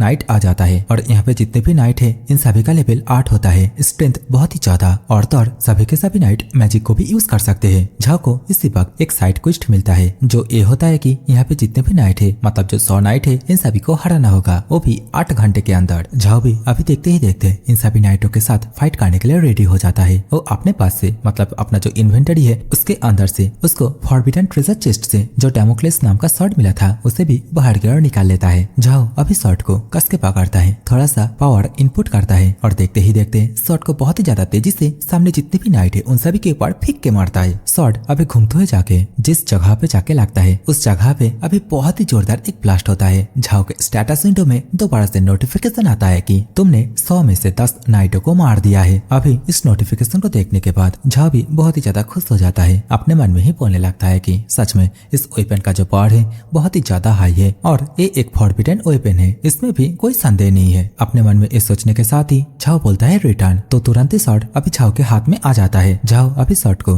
दोबारा से कस के पकड़ के थोड़ा सा मुस्कुराता है। देखते ही देखते सामने की ओर हम लोगों को पहली बार की तरह बहुत सारे धमाके को दिखाया जाता है। मतलब यहाँ पे झाओ दोबारा से अपने शॉर्ट को उन सभी नाइटों के ऊपर फेंक के मारा होता है। तो इन सभी नाइटों को अभी मारने के बाद झाओ अभी दोबारा से अपने शॉर्ट को अपने पास बुला लेता है और इसके साथ ही शॉर्ट को दोबारा से इन्वेंटरी के अंदर रख लेता है। झाओ बोलता है कि वाह, ये बहुत ही ज्यादा इजी था और अभी अभी मैंने यहाँ पे जो कुछ भी किया इसका भी कोई सेंस नहीं बनता। झाओ अभी स्टेटस विंडो में बैकपैक इंटरफेस को देखते हुए बोलने लगता है कि यहाँ पे कुछ स्किल बुक है लेकिन हर्फ के नाम पे कुछ भी नहीं है और तो और वेपन के नाम पे या फिर यूज करने वाले आइटमों के नाम पे यहाँ पे धब्बा है, कुछ भी नहीं है। झाओ अभी खड़े खड़े अपने स्टेटस विंडो को देख ही रहा था, लेकिन इसी समय हम लोग को झाओ के पीछे बहुत सारे स्मोक्स को एक ही जगह पे गैदर होते हुए दिखाए जाते हैं और देखते ही देखते झाओ के पीछे एक बहुत ही ज्यादा पावरफुल मॉन्स्टर या फिर बोलो नाइट, छोड़ो नाइट मॉन्स्टर बोलते हैं इसे। तो एक नाइट मॉन्स्टर आ जाता है जो कि देखने में बहुत ही ज्यादा खूंखार और डरावना भी लग रहा था। अभी ये मॉन्स्टर नाइट झाओ से पूछने लगता है कि क्या तुमने ही मेरे लोगों को मारा है? हाँ, देख के तो लग रहा है तुमने ही मारा है और अगर ये बात सच है तो तुम भी अभी मारा जाने के लिए रेडी हो जाओ। नाइट के मुंह से इस बात को सुनने के बाद झाओ पहले तो अपनी जगह से हट जाता है और इसके साथ ही नाइट से बोलता है कि ऐसी बात है क्या, तो चलो देखते हैं तुम्हारे पास उतनी औकात है या नहीं। और जो झाओ है वो यहाँ पे बहुत ही ज्यादा खुश हो रहा होता है क्योंकि उसके सामने एक बहुत ही ज्यादा पावरफुल मॉन्स्टर आ गया होता है और वो अपना जो स्टिल्थ टेक्निक है उसे भी यूज करने लगता है। देखते ही देखते झाओ मॉन्स्टर के सामने से गायब हो जाता है। मॉन्स्टर भी पूरी तरीके से हैरान हो जाता है। झाओ को अभी अचानक से गायब होता हुआ देखने के बाद बोलता है कि क्या गायब हो गया? नाइट अभी ये बोल ही रहा था। इसी समय हम लोग को झाओ को उसके पीछे दिखाया जाता है। झाओ मॉन्स्टर के पीछे आके अपनी जो स्किल है गॉड हैंड उसे यूज करता है। झाओ के स्टेटस विंडो पॉपअप होती है, लिखा हुआ आता है कि स्टोलन सक्सेसफुल। लेकिन यहाँ पे झाओ को कोई भी एट्रीब्यूट या फिर कोई भी स्किल नहीं मिलती, बल्कि झाओ के हाथ में अभी हम लोग को एक व्हाइट कलर के मार्क्स को देखने के लिए मिलता है। झाओ के पास अभी दोबारा से नोटिफिकेशन आता है। झाओ ने अभी जो मार्क्स चुराया था उसका नाम डिस्क्यूज मार्क्स होता है। इसका काम यह है कि झाओ अगर इस मार्क्स को पहनता है तो झाओ का जो अपीयरेंस है और थर्ड उसका जो निक नेम है डेथ स्टार वो दूसरे आउटसाइडर को नहीं दिखेगा। लेकिन अभी हम लोग को मॉन्स्टर को दिखाया जाता है जो कि झाओ की ये जो करतूत है इसकी वजह से बहुत ही ज्यादा गुस्सा होने लगता है। गुस्से के साथ बोलने लगता है कि साले तेरी हिम्मत कैसे हुई, तू मेरी आंखों के सामने ही मेरे चीजों को चुरा रहा है। झाओ को ये बोलने के साथ ही अभी मॉन्स्टर घुटनों पे बैठ जाता है और इसके साथ ही बोलने लगता है कि डैम इट मैं और ज्यादा देर तक इसे होल्ड नहीं कर सकता। देखते ही देखते मॉन्स्टर के सिरों से बहुत ही ज्यादा मात्रा में स्मोक निकालने लगता है और देखते ही देखते मॉन्स्टर का जो खोपड़ी है मतलब मॉन्स्टर के सिर के ऊपर जो हेलमेट लगा हुआ था वो भी टप्पा खा के साइड में गिरता है। झाओ भी अभी मॉन्स्टर की ओर देखते हुए पूरी तरीके से हैरान हो जाता है। वो कुछ समझ नहीं पाता। हम लोग को दिखाया जाता है कि झाओ की स्टेटस विंडो में दोबारा से नोटिफिकेशन पॉपअप होता है जहाँ पे ये लिखा हुआ होता है कि द ग्रेट डार्क नाइट अपने ट्रू अपीयरेंस को रिवील किया है और इसके साथ ही स्पेशल क्वेस्ट भी ट्रिगर्ड हो चुका है जो ये होता है कि उसको अभी ये जो डार्क नाइट है इसे मारना होगा। अभी ये डार्क नाइट जिसका की चेहरा बहुत ही ज्यादा घिनौना लग रहा था, मतलब थोड़ा सा ऑक्टोपसी जैसा लग रहा था। एंड आप लोग अभी कमेंट सेक्शन में ऑक्टोपसी का मतलब मत पूछना क्योंकि भाई मुझे भी नहीं पता, मतलब दिमाग में आया तो बोल दिया। अभी ये डार्क नाइट बहुत ही ज्यादा गुस्से के साथ झाओ से बोलने लगता है कि तुमने ये सब कुछ किया, आप देखो मैं तुम्हें मार के तुम्हारी स्किन से मैं अपने चेहरे के लिए एक मार्क्स बनाऊंगा। डार्क नाइट अभी अपने शॉट को पकड़ता है और इसके साथ ही बहुत ही ज्यादा पावरफुल एक शॉर्ट स्लैश झाओ के ऊपर दे मारता है। डार्क नाइट ने अभी ये जो स्लैश मारा होता है इसका नाम होता है डार्क क्रॉस स्लैश। झाओ अभी अपनी जगह से उछल के ये जो शॉर्ट स्लैश है इससे अपने आप को बचा लेता है। लेकिन डार्क नाइट अभी झाओ को खुद को संभालने का थोड़ा सा भी मौका नहीं देता। डार्क नाइट दोबारा से बहुत ही ज्यादा तेजी के साथ झाओ के ऊपर अपने शॉट के माध्यम से दोबारा से अटैक कर देता है। लेकिन इस बार झाओ ये जो शॉर्ट अटैक है इसे अपने शॉट के माध्यम से ब्लॉक कर लेता है। लेकिन इस अटैक को ब्लॉक करते हुए झाओ को बहुत ही ज्यादा परेशानी होने लगती है। लेकिन इस अटैक की जो फोर्स है इसकी वजह से झाओ पीछे की ओर खिसक जाता है। झाओ अभी बहुत ही ज्यादा परेशान होते हुए और अपने आप को संभालते हुए अपने मन में ही बोलने लगता है कि यह चीजें बहुत ही ज्यादा गलत हो रहा है, मैं शॉर्ट रेंज फाइट में अभी भी उतना भी ज्यादा अच्छा नहीं हूँ। झाओ अभी ये बोल ही रहा था लेकिन सामने से जो डार्क नाइट है वो अपने माना को चार्ज करते हुए बहुत ही ज्यादा पावरफुल माना से बना हुआ बहुत सारे शॉर्ट स्लैश झाओ के ऊपर लॉन्च कर देता है। बेचारा झाओ अभी इन सभी अटैकों को मतलब ये सभी शॉर्ट स्लैश को बहुत ही ज्यादा मुश्किलों के साथ डॉज कर रहा होता है और इसके साथ ही अपने मन में ही बोलने लगता है कि मैं और ज्यादा देर तक मैं इन सभी अटैकों को अवॉइड नहीं कर सकता और तो मैं अपने वेपन को भी चेंज नहीं कर सकता।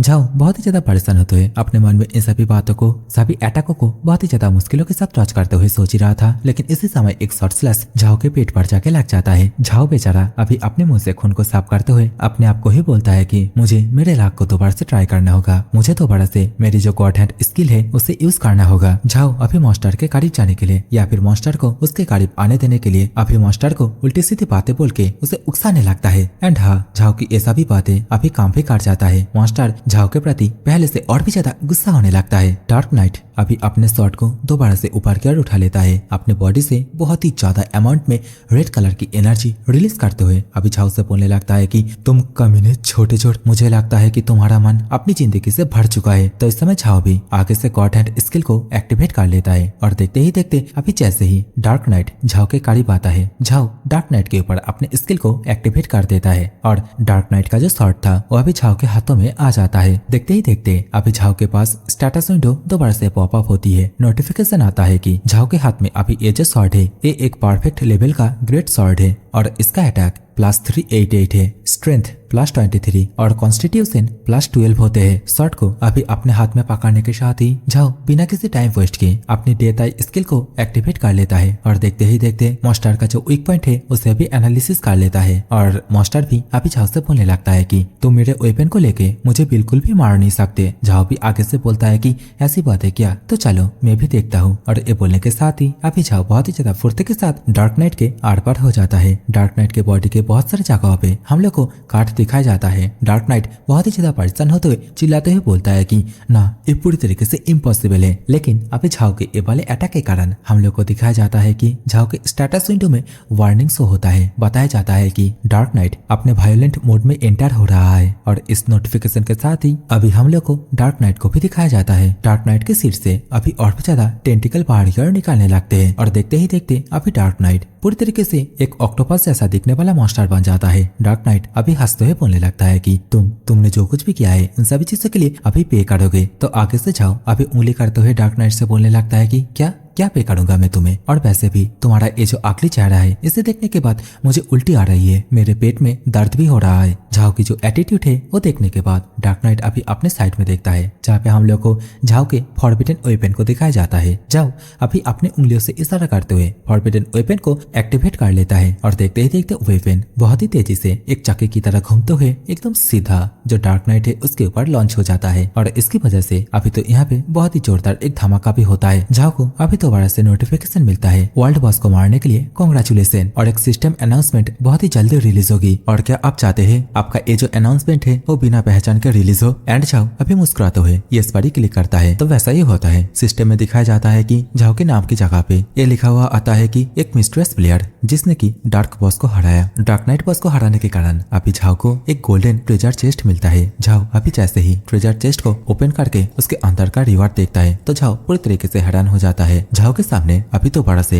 एक और नोटिफिकेशन आता है जो कि बेसिकली एक हिडन क्वेस्ट का होता है, जहाँ पे झाओ को ड्रीमलेस विलेज के अंदर जाके साओ नाम की किसी एक लड़की को एक अनडिलीवर्ड लेटर को देना होगा। सीन दोबारा से चेंज हो जाता है। अभी हम लोग को वही थीप मेंटर जहाँ पे रहता है उसी जगह के सीन को दिखाया जाता है जहाँ पे बार काउंटर में बहुत सारे लोग आपस में ही जो हिडन क्वेस्ट है उसके बारे में बातें कर रहे थे। इसी जगह पे हम लोग को जो थीप मेंटर है उसको अभी अपने स्टेटस विंडो में टाइम को देखते हुए दिखाया जाता है। थीप मेंटर अभी बहुत ही ज्यादा खुश होते हुए अपने मन में ही बोलने लगता है कि अभी तो लगभग 2 घंटे भी हो गए तो मुझे लगता है कि झाओ अभी तक तो गिव अप कर चुका है। मेंटर अभी अपने मन में इन सभी बातों को सोच ही रहा था, लेकिन इसी समय झाओ बहुत ही ज्यादा जोर से दरवाजे को खोल के अभी अंदर की ओर आने लगता है। मेंटर बेचारा पूरी तरीके से घबरा जाता है। आगे से झाओ अभी एक पोटली को देते हुए मेंटर से बोलने लगता है कि ये रहा तुम्हारा 500 गोल्ड कॉइन और इसके बदले में एक जगह के बारे में पूछताछ करना चाहता हूँ। तो आगे से मेंटर भी बोलता है कि बहुत ही बढ़िया बच्चे, तो पूछो, तुम्हें जो जानना है तो मुझसे पूछ सकते हो। तो आगे से झाओ उसी लेटर को बाहर की ओर निकालते हुए अभी पूछने लगता है कि इस लेटर के अंदर जो ड्रीमलेस नाम के विलेज के बारे में बताया गया है क्या तुम इसके बारे में जानते हो, मतलब इसके लोकेशन के बारे में क्या तुम्हें पता है? तो आगे से मेंटर अभी लेटर को देखते हुए बोलता है ड्रीमलेस विलेज, और इसके साथ ही अपने हाथ में जो अल्कोहल है उसका भी एक चुस्की लेता है। इसके बाद ही बहुत ही ज्यादा सीरियस होते हुए झाओ से पूछने लगता है कि बच्चे क्या तुम्हें पता है कि इन लोगों का कोई भी ड्रीम नहीं होता? तो इसका आंसर है कि बेसिकली जो लोग मारा जा चुके हैं और ये जो ड्रीमलेस विलेज है इसे अभी के टाइम पे विलेज ऑफ द डेथ के नाम से जाना जाता है। मेंटर की इन सभी बातों को सुनने के बाद झाओ भी पूरी तरीके से हैरान हो जाता है। क्या village of the death? Mentor अभी झाओ से बोलने लगता है कि तुमको इस विलेज में जाने के लिए बिगिनर विलेज के वेस्ट की तरफ 30 माइल तक जाना होगा। वहाँ पे तुम्हें एक टनल भी दिखेगा जो कि तुम्हें एकदम सीधा ड्रीमलेस विलेज तक लेके जाएगा। और ये जो ड्रीमलेस विलेज है ये एक तरीके का डंजन है जो कि हर रोज सिर्फ मिडनाइट को ही ओपन होता है। और वहाँ पे जो लोएस्ट लेवल का मॉन्स्टर है वो लेवल 25 का मॉन्स्टर है जो कि एक तरीके का नाइट है। और वहाँ का जो बॉस मॉन्स्टर है उसका लेवल 30 है। इन सभी जानकारियों को देने के बाद अभी जो मेंटर है वो झाओ से तो अभी ये भी बोलता है तुम्हें पता है ड्रीमलेस विलेज डंजन कोई आम डंजन नहीं है, वो एक्चुअली में एक चांस डंजन है। वहाँ पे तुम्हें सिर्फ किल करके मॉन्स्टर को हराना नहीं है, वहाँ पे तो जाके तुम्हें सही चॉइस भी करना होगा। और अगर तुम सक्सेसफुली ये सब कुछ कर पाए तो शायद से तुम्हें तुम्हारे हिडन क्वेस्ट में शायद से एक प्रोफेशन चेंज टोकन भी मिल सकता है। लेकिन जो ड्रीमलेस विलेज है वो बहुत ही ज्यादा डेंजरस जगह है और मैं तुम्हें यही एडवाइस दूंगा। लेकिन अभी मेंटर आगे कुछ और कह पाता उससे पहले ही झाओ अभी मेंटर को थैंक यू बोलते हुए यहाँ से जाने लगता है। तो पीछे से मेंटर बोलता है कि अरे मेरी बात सुन के तो जाओ। लेकिन झाओ एक भी बात नहीं सुनता, वो अपनी मुट्ठी को कसते हुए यहाँ से जाने लगता है और जाते जाते अपने मन में ही सोचता है कि वहाँ पे लेवल 25 का मॉन्स्टर है तो मुझे जाने से पहले बहुत सारे तैयारियों को करके जाना होगा। और चलो मेरे प्रोफेशन का ये जो बेकार सा नाम है थीप, इसे चेंज करते हैं। सीन दोबारा से चेंज हो जाता है। अभी हम लोग को कुछ देर बाद झाओ को ड्रैगन एम्पायर बिल्डिंग के पास दिखाया जाता है और ये जो बिल्डिंग है इसके अंदर बहुत सारे आइटम मिलते हैं। तो झाओ अभी बिना किसी देरी किए बिल्डिंग के अंदर आने लगते हैं। झाओ अभी सामने की ओर अपनी बहन और अपनी बहन के साथ एक लड़की को देखने के बाद पूरी तरीके से हैरान हो जाता है। झाओ अभी अपने मन में ही बोलता है कि आखिरकार मेरी बहन के साथ ये उच्च लड़की क्या कर रही है। इसी समय झाओ की सिस्टर भी अभी झाओ को पहचान लेती है। झाओ से पूछने लगता है कि झाओ आखिरकार तुम यहाँ पे क्या कर रहे हो और तुम्हारा आउटफिट, क्या तुम कोई असैसिन प्रोफेशन को अवेकनिंग किए हो। तो अपनी बहन के मुंह से अभी इन सभी बातों को सुनने के बाद झाओ अभी बहुत ही ज्यादा परेशान होता है। अपने मन में ही बोलने लगता है कि मर गया मैं आने से पहले यहाँ पे मेरी आइडेंटिटी को छुपाने के लिए जो मास्क था उसे पहना तो भूल ही गया। झाओ अभी परेशान होते हुए इन सभी बातों को सोच ही रहा था। इसी समय झाओ की सिस्टर के साइड में जो एक और लड़की थी वो अभी झाओ के पास जाके झाओ से क्वेश्चन करने लगती है कि क्या तुम्हारा ये जो हेवी शॉट है वो 2 डैगर में कन्वर्ट हो जाता है। तो झाओ भी बोलता है कि माइंड योर बिजनेस, ज्यादा उछलो मत, नहीं तो मैं तुम्हारे पीछे से डैगर से हमला कर दूंगा। तो अभी इन दोनों को एक दूसरे को इस तरीके से ताना मारते हुए देखने के बाद झाओ की सिस्टर बहुत ही ज्यादा गुस्सा हो जाती है। चिल्लाते हुए अभी दोनों से बोलने लगती है कि साले तुम दोनों जब भी एक दूसरे को देखते हो तब भी एक दूसरे के साथ इसी तरीके से ही तानाबाजी करने लगते हो, कभी तो चुप हो जाया करो। झाओ की सिस्टर अभी झाओ से बोलने लगती है कि मैं कुछ आइटम तुम्हें खरीद के देती हूँ जिससे कि तुम्हारे बिगिनर फेज में तुम्हें बहुत ही ज्यादा मदद मिलेगी। लेकिन झाओ आगे से साफ साफ बोलता है कि नहीं चाहिए। झाओ की इस बात को सुनने के बाद जियांग शायू अभी बहुत ही ज्यादा गुस्से के साथ बोलने लगती है कि अगर तुम अपनी सिस्टर की मजाक उड़ाने की कोशिश की तो तुम वहीं पे मारा जाओगे। तो अभी झाओ पूरी तरीके से डर जाता है। झाओ अभी कांपती हुई आवाज में अपनी सिस्टर से बोलने लगता है कि हाँ लेकिन ज्यादा एक्सपेंसिव कोई भी चीजें खरीदने की जरूरत नहीं है। झाओ का बस इतना ही कहना था। अभी झाओ की सिस्टर जल्दी से यहाँ पे जो एक लड़की काम करती है उसे बोलने लगती है कि सिस्टर यहाँ पे असैसिन के लिए जो बेस्ट आइटम है उसे दिखाओ। तो अभी काम करने वाली लड़की झाओ से बोलने लगती है कि सर आप इधर आइए। दूसरी ओर वे दोनों मिलके झाओ के लिए उसके आउटफिट को ढूंढने लगता है। कुछ देर बाद अभी झाओ एक ड्रेस को पहन के बाहर आता है और जैसे ही कैमरा एंगल सामने की ओर जाता है तो झाओ का जो ड्रेस है वो हम लोग को दिखाया जाता है। और झाओ का ये जो ड्रेस है ये थोड़ा सा स्टार फिश की तरह दिख रहा था और ये जो ड्रेस है ये एक परफेक्ट लेवल का ड्रेस होता है, परंतु इसका जो इंटेलिजेंसी है वो -50 हो जाता है। मतलब इसे पहनने के बाद झाओ की इंटेलिजेंसी बहुत ही ज्यादा कम हो जाएगी। लेकिन इस ड्रेस का जो एट्रीब्यूट है वो ये होता है कि झाओ इस ड्रेस को पहन के पानी के अंदर डुबकी लगा सकता है, मतलब पानी के अंदर भी सांस ले सकता है। झाओ को अभी एक और ड्रेस पहनाया जाता है जो कि देखने में किसी बकरी जैसा लग रहा था, वो भी लाल कलर की। लेकिन इन सभी ड्रेसों के अंदर कोई ना कोई एट्रीब्यूट होता है, लेकिन मैं उन सभी चीजों को स्किप कर दे रहा हूँ। बस इतना सुन लो, ये सभी जो ड्रेस है इन सभी का ही प्राइस 2 लाख गोल्ड कॉइन होते हैं। लेकिन कुछ देर बाद अभी झाओ को एक ऐसा ड्रेस पहनाया जाता है जिसके कारण अभी झाओ का जो हाइट है वो बहुत ही ज्यादा इंक्रीज हो जाता है। झाओ को देखने के बाद कोई भी अभी एक ही बात बोलेगा, ये तो ब्लू माइकल है। झाओ की सिस्टर अभी जियांग सायू से पूछने लगती है कि झाओ की जो हाइट है वो इतना ज्यादा इंक्रीज कैसे हो गया। दूसरी ओर जियांग सायू जो कि अपने चेहरे को छुपाते हुए फिक फिक करके हंस रही होती है। सीन चेंज हो जाता है। अभी हम लोग को सीधा 2 घंटे बाद का सीन दिखाया जाता है। तो फाइनली झाओ को हम लोग को एक आउटफिट में दिखाया जाता है जो कि देखने में बहुत ही ज्यादा कूल भी लग रहा होता है। तो मैं इस ड्रेस का पूरा हिस्सा स्क्रीन के ऊपर दे रहा हूँ और उसके साथ ही आप लोगों को यहाँ पे कौन सा पार्ट क्या चीज है और क्या क्या एट्रीब्यूट है वो भी देखने के लिए मिलेगा, वो भी प्राइस समेत। तो आप लोगों को अगर देखना है तो पॉज करके देख सकते हो। और हाँ, अगर अभी तक देख रहे हो तो एक लाइक ठोक देना। So back to the story. Zhao की सिस्टर अभी फाइनली झाओ के लिए यही ड्रेस को चूज कर लेती है। जियांग सायू अभी झाओ की सिस्टर से बोलने लगती है कि तुमने बढ़िया चूज किया। तो झाओ की सिस्टर बोलती है कि हाँ, और इसमें मेरा भाई और भी ज्यादा हैंडसम लग रहा है। झाओ की सिस्टर अभी रिसेप्शनिस्ट से पूछने लगती है कि आखिरकार कितना हुआ। तो रिसेप्शनिस्ट कैलकुलेट करके बताती है कि 18,89,999 गोल्ड कॉइन। जियांग सायू अभी झाओ को ताना मारते हुए दोबारा से बोलने लगती है कि वाह देखो, तुम्हारी सिस्टर दोबारा से तुम्हारी खातिरदारी कर रही है। झाओ अभी टाइम को देखता है और इसके साथ ही अपने मन में ही बोलता है कि अभी तो मुझे आइटम भी मिल चुके हैं, तो चलो मुझे उस जगह के लिए अभी निकलना होगा। और इस सोचने के साथ ही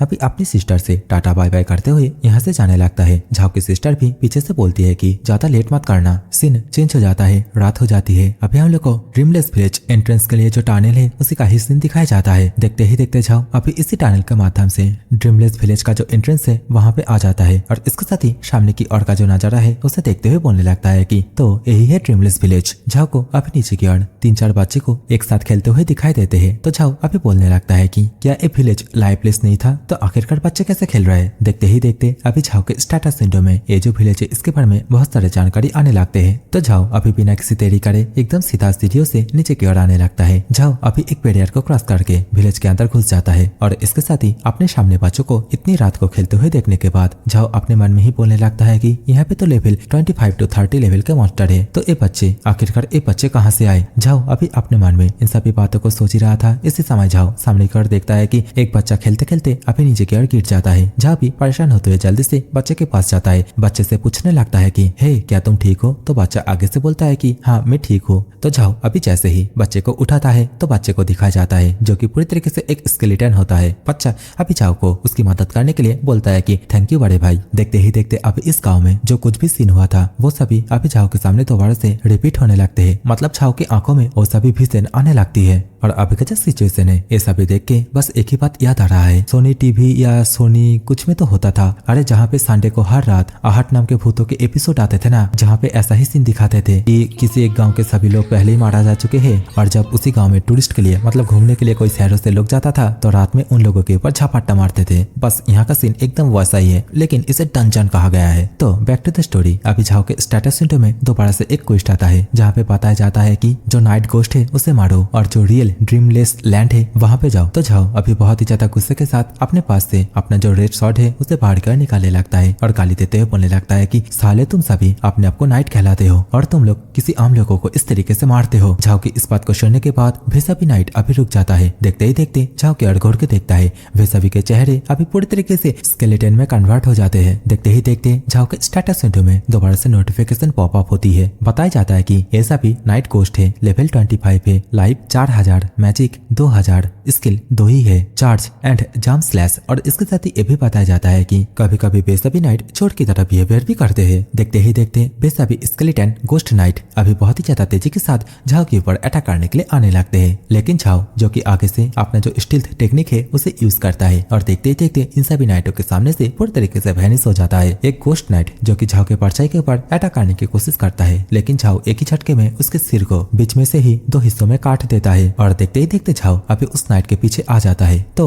झाओ को अभी देखने के बाद सभी नाइट दोबारा से झाओ के ऊपर अटैक करने के लिए कूद पड़ते हैं, लेकिन झाओ यहाँ पे अपने शॉट को कस के पकड़ता है और बहुत ही ज्यादा तेजी के साथ चांदू के चाचा की तरह बहुत ही ज्यादा तेजी से एक ही स्लैश में इन सभी नाइटों को मार देता है। इन सभी नाइटों को मारने के बाद झाओ के पास दोबारा से उसका स्टेटस विंडो पॉपअप होती है। बताया जाता है कि उसने इन सभी गोस्ट किलरों को मार दिया है। झाओ का लेवल अभी 20 भी हो जाता है। झाओ अभी बहुत ही ज्यादा गुस्से के साथ इन सभी नाइटों से बोलता है कि तुम सभी मारना ही डिजर्व करते हो। झाओ अभी ये सब कुछ बोल ही रहा था, इसी समय झाओ के पास दोबारा से एक और स्टेटस विंडो पॉपअप होती है जहाँ पे ये बताया जाता है कि जो हिडन क्वेस्ट है वो कंप्लीट होने के बाद वो अपने आप ही रिलीज होगा। देखते ही देखते झाओ के पैरों के तले जमीन पूरी तरीके से वाइब्रेट होने लगती है। देखते ही देखते झाओ के पास एक और नोटिफिकेशन आता है। झाओ को अभी दूसरा क्वेस्ट मिलता है जो कि होता है अनडेड बॉस को मारो। झाओ की आंखों के सामने एक हाथ जमीन को चीरता हुआ ऊपर की ओर आता है। देखते ही देखते अभी अनडेड किंग मतलब एक बहुत ही बड़ा और ह्यूज स्केलेटन झाओ के सामने अपेयर हो जाता है। नोटिफिकेशन आता है, बताया जाता है कि ये एक अनडेड लॉर्ड है, लेवल 30 है, लाइफ 1 लाख और मैजिक 8000, स्किल होता है डार्क ऑर्ब और डिस्पर्स द वीक। अभी अनडेड लॉर्ड चिल्लाते हुए झाओ से बोलने लगता है कि मैं इमॉर्टल लॉर्ड हूँ और मेरे पास सुप्रीम अथॉरिटी है। अनडेड लॉर्ड अभी ये सब कुछ बोल ही रहा था, लेकिन झाओ जो कि 10 स्टेप 1 फैटल स्ट्राइक अटैक करके सीधा उसके कोड के ऊपर अटैक कर देता है और एक ही झटके में अनडेड लॉर्ड को यहाँ पे मार देता है। तो अभी अनडेड लॉर्ड को मारने की वजह से झाओ को बहुत सारे रिवॉर्ड मिलता है। झाओ को तो अभी एक स्किल भी मिलती है जिसका की नाम होता है गोस्ट स्टेप्स, और अगर मैं हिंदी में इसे ट्रांसलेट करके बोलूँ तो शायद से नाम होगा भूतेली चाल। और इसके साथ ही ड्रॉप के तौर पे अभी झाओ को ब्रोकन लॉर्ड हेलमेट नाम का एक हेलमेट मिलता है और इसका बस एक ही काम है, इसको दिखाते हुए झाओ किसी को ये बता सकता है कि क्या बोलते आपने अनडेड लॉर्ड को मारा है, पता है ना।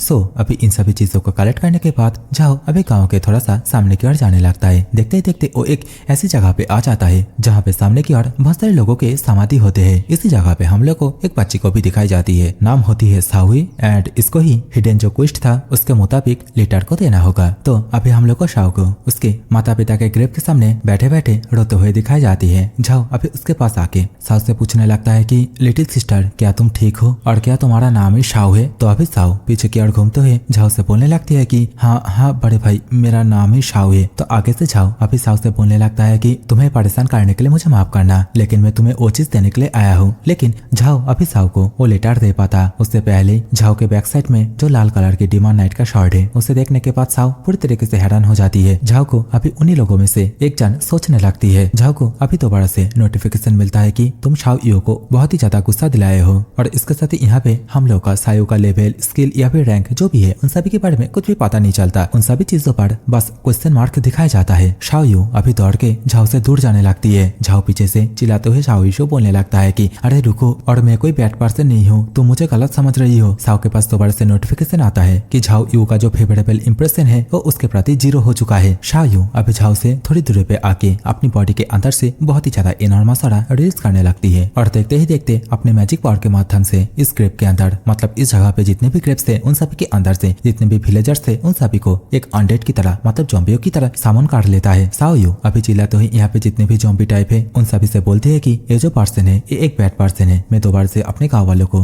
हर्ट नहीं होने दे सकता, तो अंकल्स इसे आके पकड़े। देखते ही देखते सभी ज़ॉम्बी टाइप अनडेड अभी झाओ के ऊपर अटैक करने के लिए जाने लगते हैं। झाओ जो कि अपने शॉट को पकड़ते हुए अभी अपने मन में ही सोचने लगता है कि अब मैं क्या करूं, क्या मैं इन सभी के साथ फाइट करूं और इन सभी को यहाँ पे मार दूं। लेकिन इसी समय झाओ को थीप मेंटर की कही हुई बातें याद आने लगती है। झाओ को अभी समझ आ जाता है कि उसे इन लोगों के साथ यहाँ पे फाइट नहीं करना है, बस अपने आप को इन लोगों के हाथों सबमिट कर देना है। तो झाओ अभी ऐसा ही करता है, इन लोगों के साथ फाइट नहीं करता, बस चुपचाप एक ही जगह पे खड़ा हो जाता है। झाओ के आसपास जितने भी अनडेड थे सभी झाओ को चारों ओर से घेर लेते हैं। कुछ देर बाद अभी झाओ को आवाज सुनाई देती है, ट्रैवलर तुमने अपना जो गुड विल है उसे शो किया है। और इस आवाज को सुनने के बाद झाओ धीरे धीरे करके अपनी आंखें ओपन करता है। झाओ अभी अपने सामने एक लड़की को देखता है जो कि आसमान से उड़ता हुआ अभी उसके सामने ही आके खड़ी हो जाती है। लड़की को देखने के बाद झाओ अभी ब्लश करने लगता है और इसके साथ ही अपने मन में ही सोचता है कि आखिरकार ये कौन है। झाओ ये सोच ही रहा था, लेकिन अभी लड़की को देखने के बाद शाओ यू दौड़ते हुए उसके पास जाती है और बोलने लगती है कि सिस्टर क्वीन आप आ गई है, फाइनली आप यहाँ पे आ चुके हैं। तो सिस्टर क्वीन मतलब जो क्वीन नाम की लड़की है वो अभी उसे सहलाते हुए बोलने लगती है कि तुम बिल्कुल भी चिंता मत करो, जब तक मैं तुम्हारे साथ हूँ तब तक तुम्हें कोई भी चोट नहीं पहुंचा सकता। अभी सामने की ओर का जो सिचुएशन है उसे देखने के बाद झाओ भी अभी आगे से और कुछ नहीं बोल पाता, लेकिन झाओ अपने मन में ही बहुत ही ज्यादा खुश होते हुए बोलने लगता है कि सच में ये लड़की बहुत ही ज्यादा कोल्ड है और इसे अच्छी तरीके से पता है कि किस तरीके से बच्चों के साथ बात की जाती है। लेकिन जैसा भी हो, मुझे इस लड़की को देखने के बाद कुछ अजीब सा ही फील हो रही है, और फील क्या हो रही है वो तो आप लोग झाओ का जो शकल है उसे देख के अंदाजा लगा ही सकते हो। झाओ अभी अपने मन ही मन इन सभी बातों को बोल ही रहा था। इसी समय शाओ यू जो कि क्वीन से बोलने लगती है कि सिस्टर आप मेरी मदद करें इस बैड पर्सन को सबक सिखाने के लिए। तो क्वीन अभी शाओ यू से बोलने लगती है कि शाओ यू शायद से तुम्हें कोई मिसअंडरस्टैंडिंग हुई है, और इसके साथ ही अभी झाओ से भी माफी मांगने लगती है। बोलने लगती है कि इस बच्ची को माफ कर देना। झाओ के पास दोबारा से एक और नोटिफिकेशन आता है जहाँ पे उसे बताया जाता है कि तुम एक और साइड क्वेस्ट को ओपन कर सकते हो अगर तुम शाओ यू से उसके पास्ट के बारे में पूछोगे तो झाओ अभी ऐसा ही करता है। तो आगे से क्वीन बताने लगती है कि ऑब्वियसली शाओ यू के बारे में तुम्हें बिल्कुल भी पता नहीं होगा। कुछ दशकों पहले ये एक बहुत ही ज्यादा खूबसूरत गाँव हुआ करता था। यहाँ के लोग बहुत ही ज्यादा हार्ड वर्क करते थे, जहाँ पे शाओ यू का फैमिली उतना भी ज्यादा रिच नहीं था, लेकिन फिर भी वे लोग खुशी खुशी रहते थे। लेकिन एक दिन की बात है जब शाओ यू अपनी मम्मी पापा के साथ जंगलों के रास्ते से घर जा रहे थे, तब उसे रास्ते में बहुत सारे जख्मी हुए नाइट दिखे। लेकिन उन्हें क्या पता था कि वे सभी नाइट इंसानी चेहरे में डीमैन है। क्वीन के मुंह से अभी इन सभी कहानियों को सुनने के बाद झाओ अभी नीचे से एक हेलमेट को उठा लेता है और इसके साथ ही पूछने लगता है कि अगर मैं गलत नहीं हूँ तो थोड़ी देर पहले मैं जितने भी मॉन्स्टरों को मारा, क्या तुम उन सभी के बारे में ही बातें कर रही हो? तो आगे से क्वीन बोलती है कि हाँ, मैं उन सभी मॉन्स्टरों के बारे में ही बातें कर रही हूँ। वे सभी एक तरीके से डीमन थे। अभी अपने पास्ट के बातों को याद करने के बाद शाओ यू भी अभी फुट फुट के दोबारा से रोने लगती है। तो बेसिकली शाओ यू को अभी ये लग रही होती है कि इस गाँव के लोगों के साथ जो कुछ भी हुआ वो सब कुछ बस उसकी ही गलती है। देखते ही देखते झाओ के स्टेटस विंडो में दोबारा से नोटिफिकेशन पॉप अप होता है। बताया जाता है कि शाओ यू बहुत ही ज्यादा उदास हो चुकी है, वो अपनी सैडनेस को और ज्यादा कंटेन नहीं कर सकता।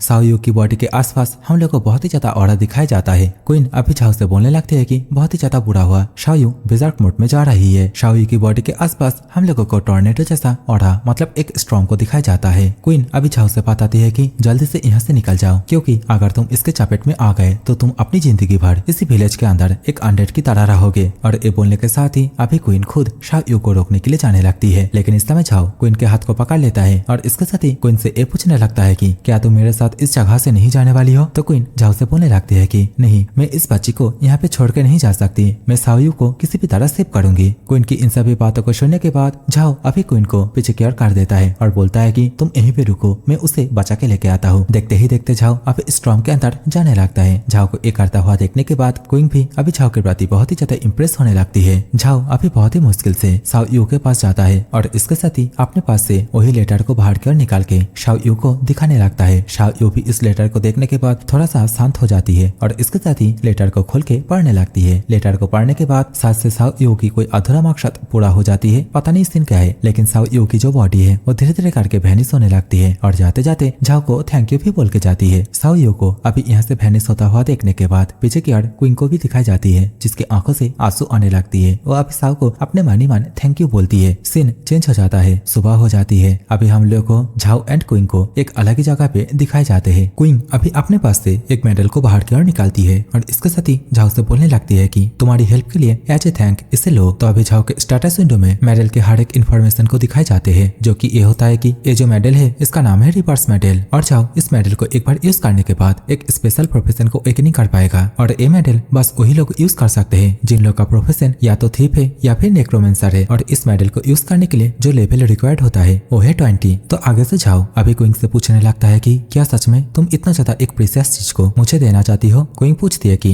तो क्या मैं इसे वापस ले लूं। तो झाओ आगे से मेडल को लेते हुए बोलने लगता है कि बिल्कुल नहीं, तुमने तो ऑलरेडी इस चीज को मुझे दे दिया है। क्वीन अभी झाओ की उंगली में जो रिंग है उसे देखने के बाद पूरी तरीके से हैरान हो जाती है, क्योंकि उसे भी पता होती है कि ये जो रिंग है ये लिल्डमैन की है और जैसा कि सभी को ही पता है कि लिल्डमैन को डेथ स्टार ने मारा है। तो इस समय क्वीन भी इस बात को समझ जाती है कि सामने की तरफ ये जो लौंडा है इसका निकनेम डेथ स्टार है। लेकिन इस समय क्वीन आगे से झाओ को इसके बारे में कुछ भी ना पूछते हुए अभी यहाँ से जाने लगती है। जाते जाते अभी झाओ से बस यही बोलती है कि मुझे अभी जाना है, लेकिन हम लोग दोबारा मिलेंगे। झाओ रिप्लाई में बोलता है कि तुमने मुझे एक प्यार का टोकन दिया, तो आखिरकार हम लोग दोबारा क्यों नहीं मिलेंगे। सी यू लेटर क्वीन। क्वीन अभी झाओ की इन सभी बातों को सुनने के बाद यहाँ से जाते जाते बहुत ही ज्यादा शर्माने लगती है। सीन दोबारा से चेंज हो जाता है। अभी हम लोग को व्हाइट एम्पायर सेंटर के सीन को दिखाया जाता है। इसी जगह पे अभी हम लोग को एक स्पेशल मीटिंग रूम को भी दिखाया जाता है, जहाँ पे एक पर्सन इन सभी से बोल रहा होता है कि हम लोगों के व्हाइट एम्पायर सिटी के अंदर इस साल 12 रेयर प्रोफेशन अवेकनिंग हुई है और इन 12 प्रोफेशनों के अंदर 3 प्रोफेशन वालों को सिर्फ 2 दिन के अंदर ही मार दिया गया है। और मुझे लगता है कि इन सभी के पीछे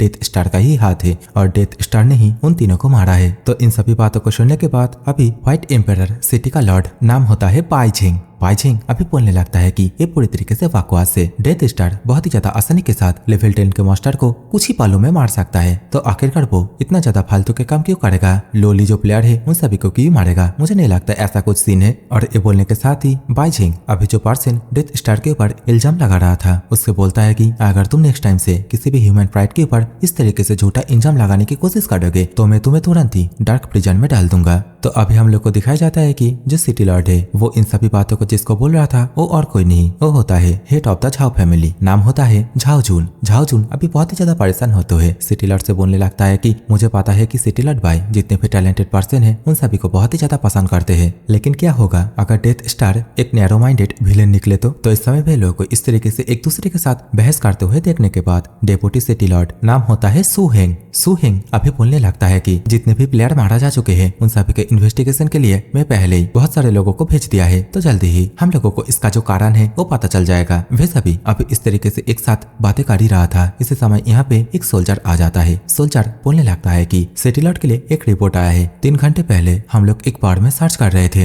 एंड हम लोगों को वहाँ पे एक स्कॉर्पियन एसोसियन का सुराग मिले जो कि एक टी क्लास एसोसियन है एंड वो जो एसोसियन था उसके पास से हम लोगों को ए मिला। और देखते ही देखते अभी सिटी लॉर्ड डॉक्यूमेंट को बाहर निकालता है, तो सभी इस डॉक्यूमेंट को देखने के बाद बहुत ही ज्यादा सरप्राइज हो जाता है। सू हेंग बोलता है कि क्या एक किलिंग ऑर्डर। बाइजिंग बोलने लगता है कि व्हाइट सिटी के अंदर जितने भी रेयर प्रोफेशन है उन सभी के लिए एक किलिंग लिस्ट। बाइजिंग तो अभी और भी ज्यादा गुस्सा करने लगता है जब उसे पता चलता है ये जो किलिंग लिस्ट है इसके अंदर डेथ स्टार का भी नाम है। तो बाइजिंग अभी यहाँ पे जितने भी लोग हैं उन सभी को ही ऑर्डर देता है कि जाओ किलिंग लिस्ट के अंदर जितने भी प्लेयरों का नाम है उन सभी के पास जाओ, उन सभी को इस चीज के बारे में बताओ और जरूरत पड़े तो उन लोगों की मदद भी करो। बाइजिंग की इन सभी बातों को सुनने के बाद सू हेंग बाइजिंग के पास आता है और इसके साथ ही बहुत ही ज्यादा परेशान होते हुए बोलने लगता है कि लेकिन हम लोग डेथ स्टार को कैसे ढूंढेंगे, उसका तो कुछ भी इंफॉर्मेशन यहाँ पे है ही नहीं। वो क्या खाता है, कहाँ रहता है, कुछ भी तो नहीं है। सू हेंग की इस बात के साथ सीन चेंज हो जाता है। अभी हम लोग को झाओ को दिखाया जाता है। झाओ अभी क्वीन की दी हुई टोकन को देखते हुए बहुत ही ज्यादा खुश हो रहा होता है। इसी समय झाओ की सिस्टर यहाँ पे आ जाती है। झाओ से बोलने लगती है कि लिटिल ब्रदर तुम सुबह से ये जो मेडल है इसे घुड़ घुड़ के देखे ही जा रहे हो, क्या तुम इसे देखते हुए थक नहीं गए। और मुझे लगता है कि तुम्हारे हाथ में ये जो टोकन है ये एक लाभ टोकन है जो कि तुम्हें किसी एक लड़के ने दी है। इस बात को सुनने के बाद झाओ अभी बहुत ही ज्यादा शर्माने लगता है और अपनी सिस्टर से बोलने लगता है कि अरे तुम इस तरीके से छुप छुप के मेरे पीछे आके मुझे सरप्राइज मत दिया करो। तो इस समय झाओ की सिस्टर झाओ को हक करते हुए पूछने लगती है कि आखिरकार तुम इतना ज्यादा नर्वस क्यों हो रहे हो, क्या मेरा के सही थी। झाओ की सिस्टर अभी झाओ को अपने बाहों में कसकर पकड़ते हुए ये भी बोलने लगती है कि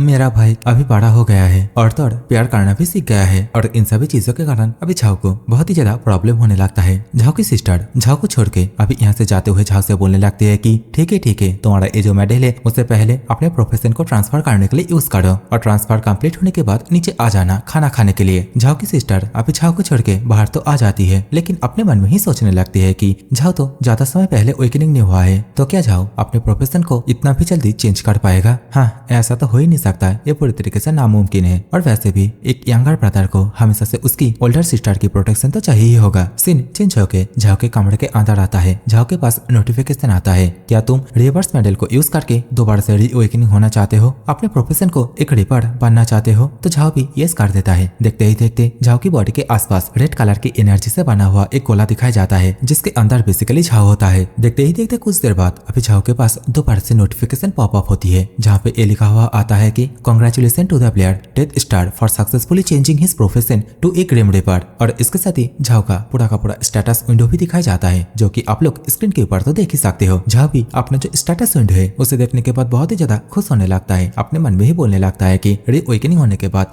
मेरे जितने भी एट्रीब्यूट थे वे सभी एकदम स्काई रॉकेट हो चुके हैं और इस बात का कोई संदेह नहीं है कि मेरी बॉडी पहले से बहुत ही ज्यादा हल्का लग रही है और तो मेरा जो 5 सेंसेस है वो भी पहले से बहुत ही ज्यादा तेज हो चुके हैं और मुझे ऐसा लग रहा है कि मानो मैं एक ही पंच में स्टील के प्लेट को भी तोड़ सकता हूँ। और ये बोलने के साथ ही झाओ अभी अपने पंच को रेडी करता है और देखते ही देखते दीवारों पे बहुत ही जोरदार एक पंच मार देता है। बाहर से दिखाया जाता है कि ये जो पंच है इसकी वजह से बिल्डिंग की दीवारों पर बहुत ही जोरदार एक धमाका होता है, बिल्डिंग में एक छेद हो जाता है। झाओ की सिस्टर अभी बाहर से चिल्लाते हुए झाओ से बोलने लगती है कि मेरा फ्लोट तुम बास्टर्ड, मेरे आते आते ये सब कुछ दोबारा से ठीक हो जाना चाहिए। पीछे से झाओ पूछने लगता है कि सिस्टर तुम कहाँ जा रही हो। तो उसकी सिस्टर रिप्लाई में बोलती है कि काम के लिए जा रही हूँ। झाओ अभी अपने स्टेटस विंडो को दोबारा से देखने लगता है लेकिन वो देखता है कि उसका जो इंटेलिजेंस है वो बाकी के एट्रीब्यूटों से बहुत ही ज्यादा कम होता है। झाओ परेशान होते हुए अपने मन में ही बोलता है कि डैम, एक एसेसिन के पास इतना ज्यादा कम इंटेलिजेंस कैसे हो सकता है, क्या यह चीज मुझे बाद में जाके अफेक्ट करेगा। तो इसी समय झाओ का जो शैतानी दिमाग है वो झाओ से बोलने लगता है कि नहीं ये एकदम सच नहीं है, मुझे लगता है कि तुम्हारी ओल्डर सिस्टर तुम्हारे ब्लड लाइन टैलेंट को सप्रेस कर रही है। तो झाओ आगे से उसे एक मुक्का मार के अपने से भागा देता है। दोबारा से अपने स्टेटस विंडो को ओपन कर लेती है जहाँ पे झाओ को अभी तो एक्स्ट्रा टैलेंट बार दिखाया जाता है जो कि लेवल 25 एंड लेवल 35 में पहुंचने के बाद ही अनलॉक कर पाएगा। झाओ अभी अपने विंडो में उसका जो रिपर टैलेंट है वो भी देखता है जो कि आप लोग स्क्रीन के ऊपर देख ही सकते हो। और ये जो टैलेंट है इसे देखने के बाद झाओ बहुत ही ज्यादा खुश होने लगता है और इसके साथ ही अपने मन में ही बोलता है कि जब मैं लेवल 35 पर पहुंच जाऊंगा तब मैं 2 और रिपर स्किल को अनलॉक कर पाऊंगा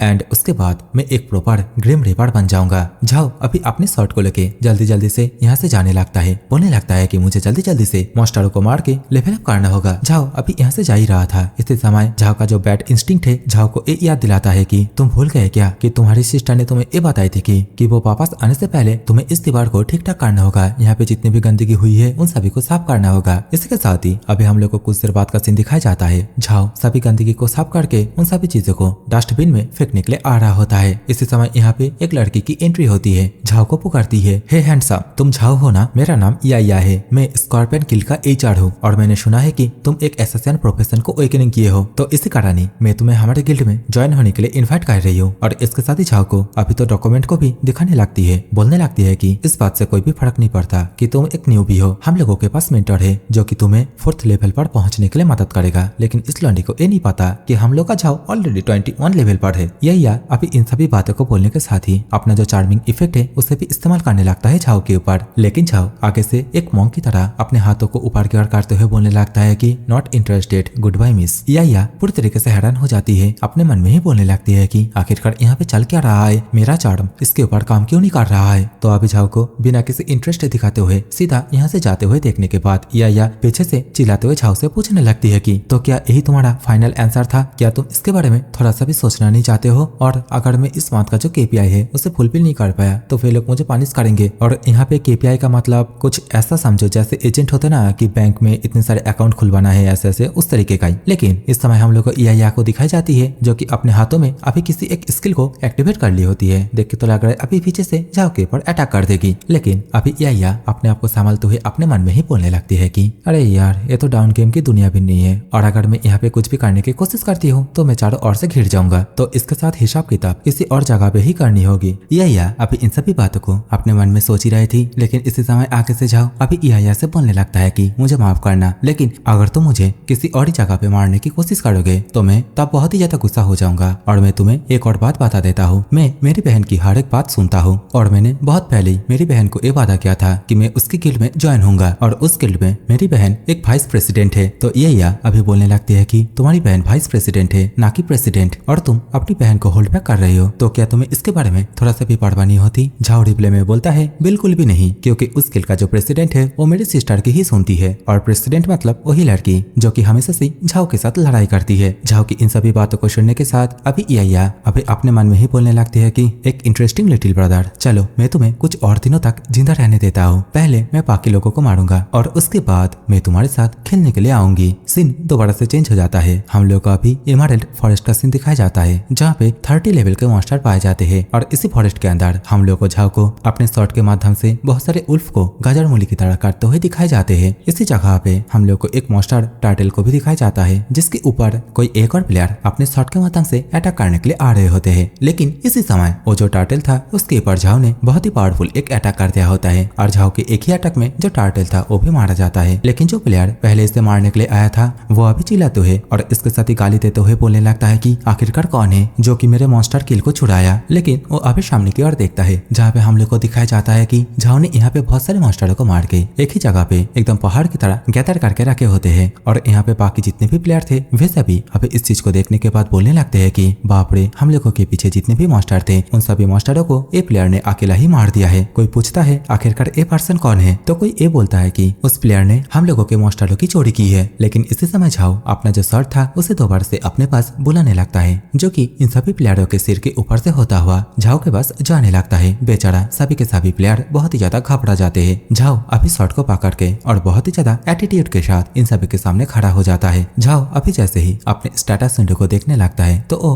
बोलने लगता है कि अरे यार, मैं यहाँ पे पिछले 3 घंटों से मॉन्स्टरों को मारे ही जा रहा हूँ, लेकिन मेरा लेवल 21 से सिर्फ 22 ही हुआ है और सब कुछ अगर इस तरीके से चलता रहा तो मुझे 25 लेवल तक पहुंचने के लिए एटलीस्ट 2 दिन का टाइम तो लग ही जाएगा। सच में यह चीज कितना ज्यादा स्लो है। लेकिन इस समय झाओ की ये जो बातें हैं ये यहाँ पे जितने भी और प्लेयर थे वे सभी सुन लेते हैं। वे सभी हंसते हुए बोलने लगते हैं कि अरे तुमने सुना ये कचरे ने क्या कहा, इसको सिर्फ 2 दिन के अंदर ही लेवल 22 से लेवल 25 तक पहुंचना है। तुम बहुत ही ज्यादा यंग हो लेकिन छोटी मुंह वाले कभी भी बड़ी बड़ी बातें नहीं करते। हम लोगों ने इस फॉरेस्ट के अंदर लगभग 1 साल तक बिताए हैं, तब जाके हम लोग लेवल 26 तक पहुंचे। तो तुम किस खेत की मूली हो? क्या तुम स्पेशल हो? अभी तो कोई ए भी बोलता है। इसके लॉजिक के हिसाब से मुझे तो यही लगता है इसका जो रेक्टम है डेफिनेटली वो उसके ब्रेन के साथ जुड़ी हुई है। तो इन लोगों को अभी इस तरीके से बातें करते हुए देखने के बाद झाओ अभी इन लोगों से बोलने लगता है कि ये जो मॉन्स्टर जोन एरिया है ये एक पब्लिक एरिया है, तो यहाँ पे कोई भी अपनी एबिलिटी के हिसाब से मॉन्स्टर को मार सकता है। लेकिन आगे से अभी एक प्लेयर जो कि बहुत ही ज्यादा गुस्से के साथ झाओ से बोलने लगता है कि ऐसे फालतू की बातें करना बंद करो। यहाँ पे जितने भी लोग हैं वो सभी डिसाइड कर चुके हैं कि इस एरिया के जितने भी मॉन्स्टर है वो सभी हम लोगों के मोरोइंड गिल्ड के अंदर ही आते हैं। देखते ही देखते अभी यहाँ पे जितने भी मोरोइंड गिल्ड के प्लेयर थे वे सभी एक साथ मिलके अपने अपने हथियारों के साथ झाओ को घेरने लगते हैं। अभी तो आगे से एक बंदा झाओ के सिर के ऊपर अपने एरो से अटैक भी कर देता है, लेकिन झाओ उसे बहुत ही ज्यादा आसानी के साथ अपने हाथ से ही ब्लॉक कर लेता है। झाओ भी गुस्सा हो जाता है, बोलता है कि चलो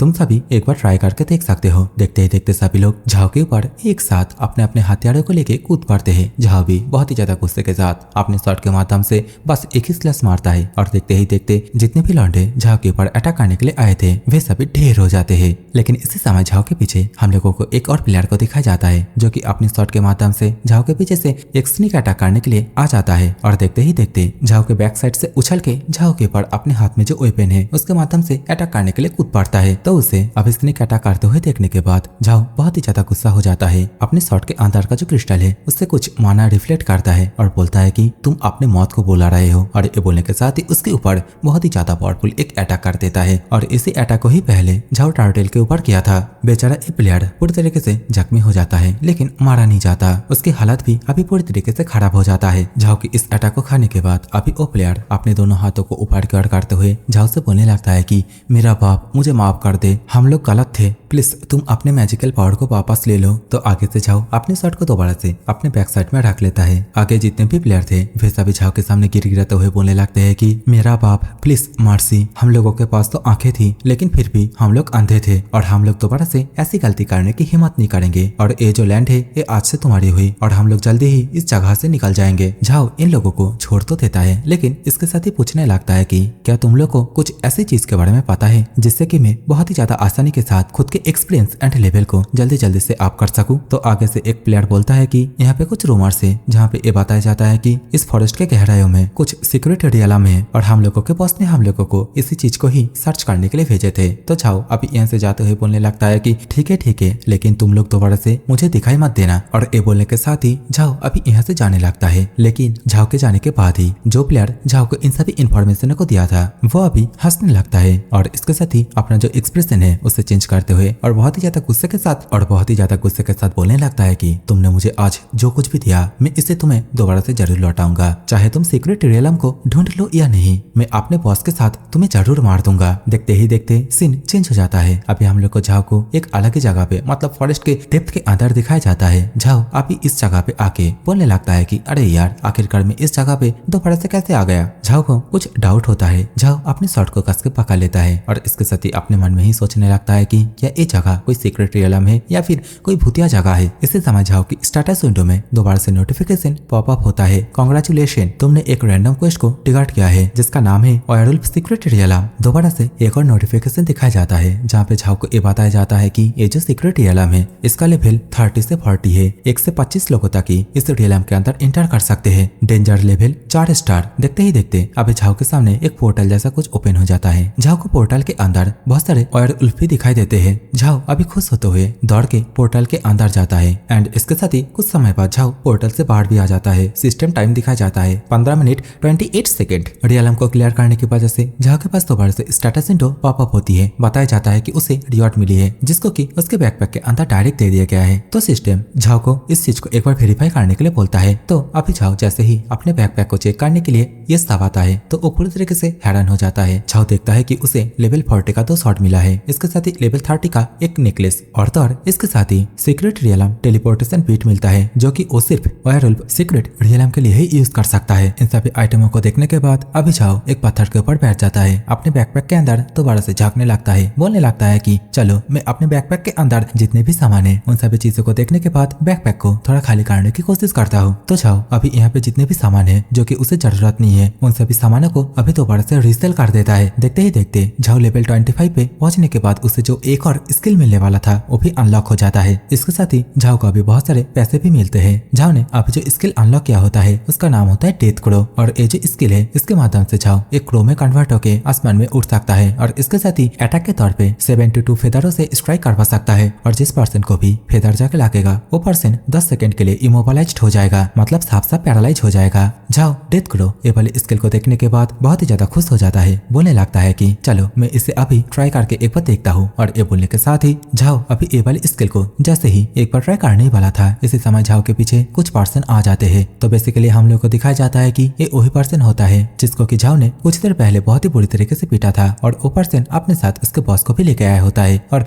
अपने बॉस को झाओ की और इशारा करते हुए बताने लगता है कि बॉस ये वही है जिसने कि हमसे सीक्रेट रियलम का इन्फॉर्मेशन चोरी किया है। इन लोगों का बॉस नाम होता है किलर बी जो कि मॉर्विंड गिल्ड का प्रेसिडेंट भी होता है। अपने हाथ को कसते हुए झाओ से बोलने लगता है कि बच्चे ज्यादा देर नहीं हुआ है तो अपने आप को जल्दी से सरेंडर कर दे। तो पीछे से वही लंडा अभी बोलने लगता है कि बॉस लगता है ये बच्चा उस गेम को पास कर लिया है और उसके पास वो है जो कि आपको चाहिए। झाओ अभी किलर बी से बोलने लगता है कि मुझे लगा ही था कुछ ऐसा ही होने वाली है जब तुम्हारा भाई अपनी जान के बदले सीक्रेट रियलम के इन्फॉर्मेशन को ट्रेड की थी। तो अभी ओपिलर भी पूरी तरीके से घबरा जाता है। परेशान होते हुए किलर बी से बोलने लगता है कि बॉस आप उस बच्चे की बातों को मत सुनो। किलर भी अपने प्लेयर से पूछने लगता है कि आखिरकार यहाँ पे चल क्या रहा है, और ये पूछने के साथ ही किलर भी अभी उसके सिर को पकड़ लेता है और इसके साथ ही उसकी बॉडी के अंदर से उसकी जितनी भी एनर्जी थी उन सभी को शोक लेता है और उस प्लेयर को यहाँ पे मार देता है। अभी इस प्लेयर को मारने के बाद किलर भी बहुत ही ज्यादा डरावना तरीके से अभी झाओ से बोलने लगता है कि बच्चे तुम जल्दी से सीक्रेट रियलम टेलीपोर्टेशन बिट को मुझे दे दो और शायद से इसके कारण मैं तुम्हारी जीवन को बख्श दूं। झाओ अभी किलर बी को ये सब कुछ करता हुआ देखने के बाद और इतनी आसानी से एक प्लेयर को इस तरीके से मारते हुए देखने के बाद झाओ समझ जाता है कि हो ना हो किलर बी लेवल 40 का तो होगा ही। देखते ही देखते किलर बी के जितने भी मेंबर थे वे सभी धीरे धीरे करके झाओ को घेरने लगते हैं। झाओ अभी अपने मन में ही बोलने लगता है कि चलो एकदम सही टाइम आ चुका है, अब मैं मेरी जो न्यू मैजिकल स्किल है उससे एक बार ट्राई करके देखूंगा। देखते ही देखते झाओ जिस जगह पे बैठा हुआ था उस जगह पे बहुत ही जोरदार एक धमाका होता है। झाओ इस वक्त एक क्रो में कन्वर्ट हो जाता है, इन सभी के सिर के ऊपर आ जाता है। तो इस समय किलर बी के साथ जितने भी लोग आए थे उनमें से अभी एक बोलने लगता है कि बॉस बच्चा तो गायब हो चुका है। किलर भी चिल्लाते हुए सभी से बोलने लगता है कि तुम सभी चुप करो और जल्दी से आसपास ही ढूंढो, वो शायद से यहाँ पर ही कहीं पे छुपा हुआ है। अभी इन सभी को इस तरीके से बातें करते हुए देखने के बाद और आसपास उसे ढूंढते हुए देखने के बाद झाओ बेचारा भी पूरी तरीके से हैरान हो जाता है। अपने मन में ही सोचने लगता है कि ये क्या सीन है, क्या वो लोग मुझे देख नहीं पा रहे, और ऐसा हो भी सकता है शायद से डेथ क्रो जो एबिलिटी है इसका ही कोई इफेक्ट है जिसके कारण वो लोग मुझे देख नहीं पा रहे। चलो अपने मन में इन सभी बातों को सोचने के साथ झाओ अभी इन सभी को मारने के लिए डेथ आई स्किल को एक्टिवेट कर लेता है। देखते ही देखते झाओ को अभी यहाँ पे जितने भी लोग हैं उन सभी के जो वीक पॉइंट है वो भी दिखाई देती है। देखते ही देखते झाओ अभी तो बड़ा से लेकिन इस बार अपना जो गॉड हैंड स्किल है उसे यूज करते हुए बहुत ही ज्यादा तेजी से किलर बी के पास से गुजर जाता है। झाओ के पास एक नोटिफिकेशन आता है, कांग्रेचुलेशन तुमने सक्सेसफुली जो स्किल है उसे चोरी कर ली है और स्किल का नाम है ब्लड प्रिजन कॉन्ट्रैक्ट। झाओ अभी पूरी तरीके से शॉक हो जाता है, अपने मन में ही सोचने लगता है कि बाप रे मुझे तो बिलीव ही नहीं हो रहा है कि मैं एक ही चांस में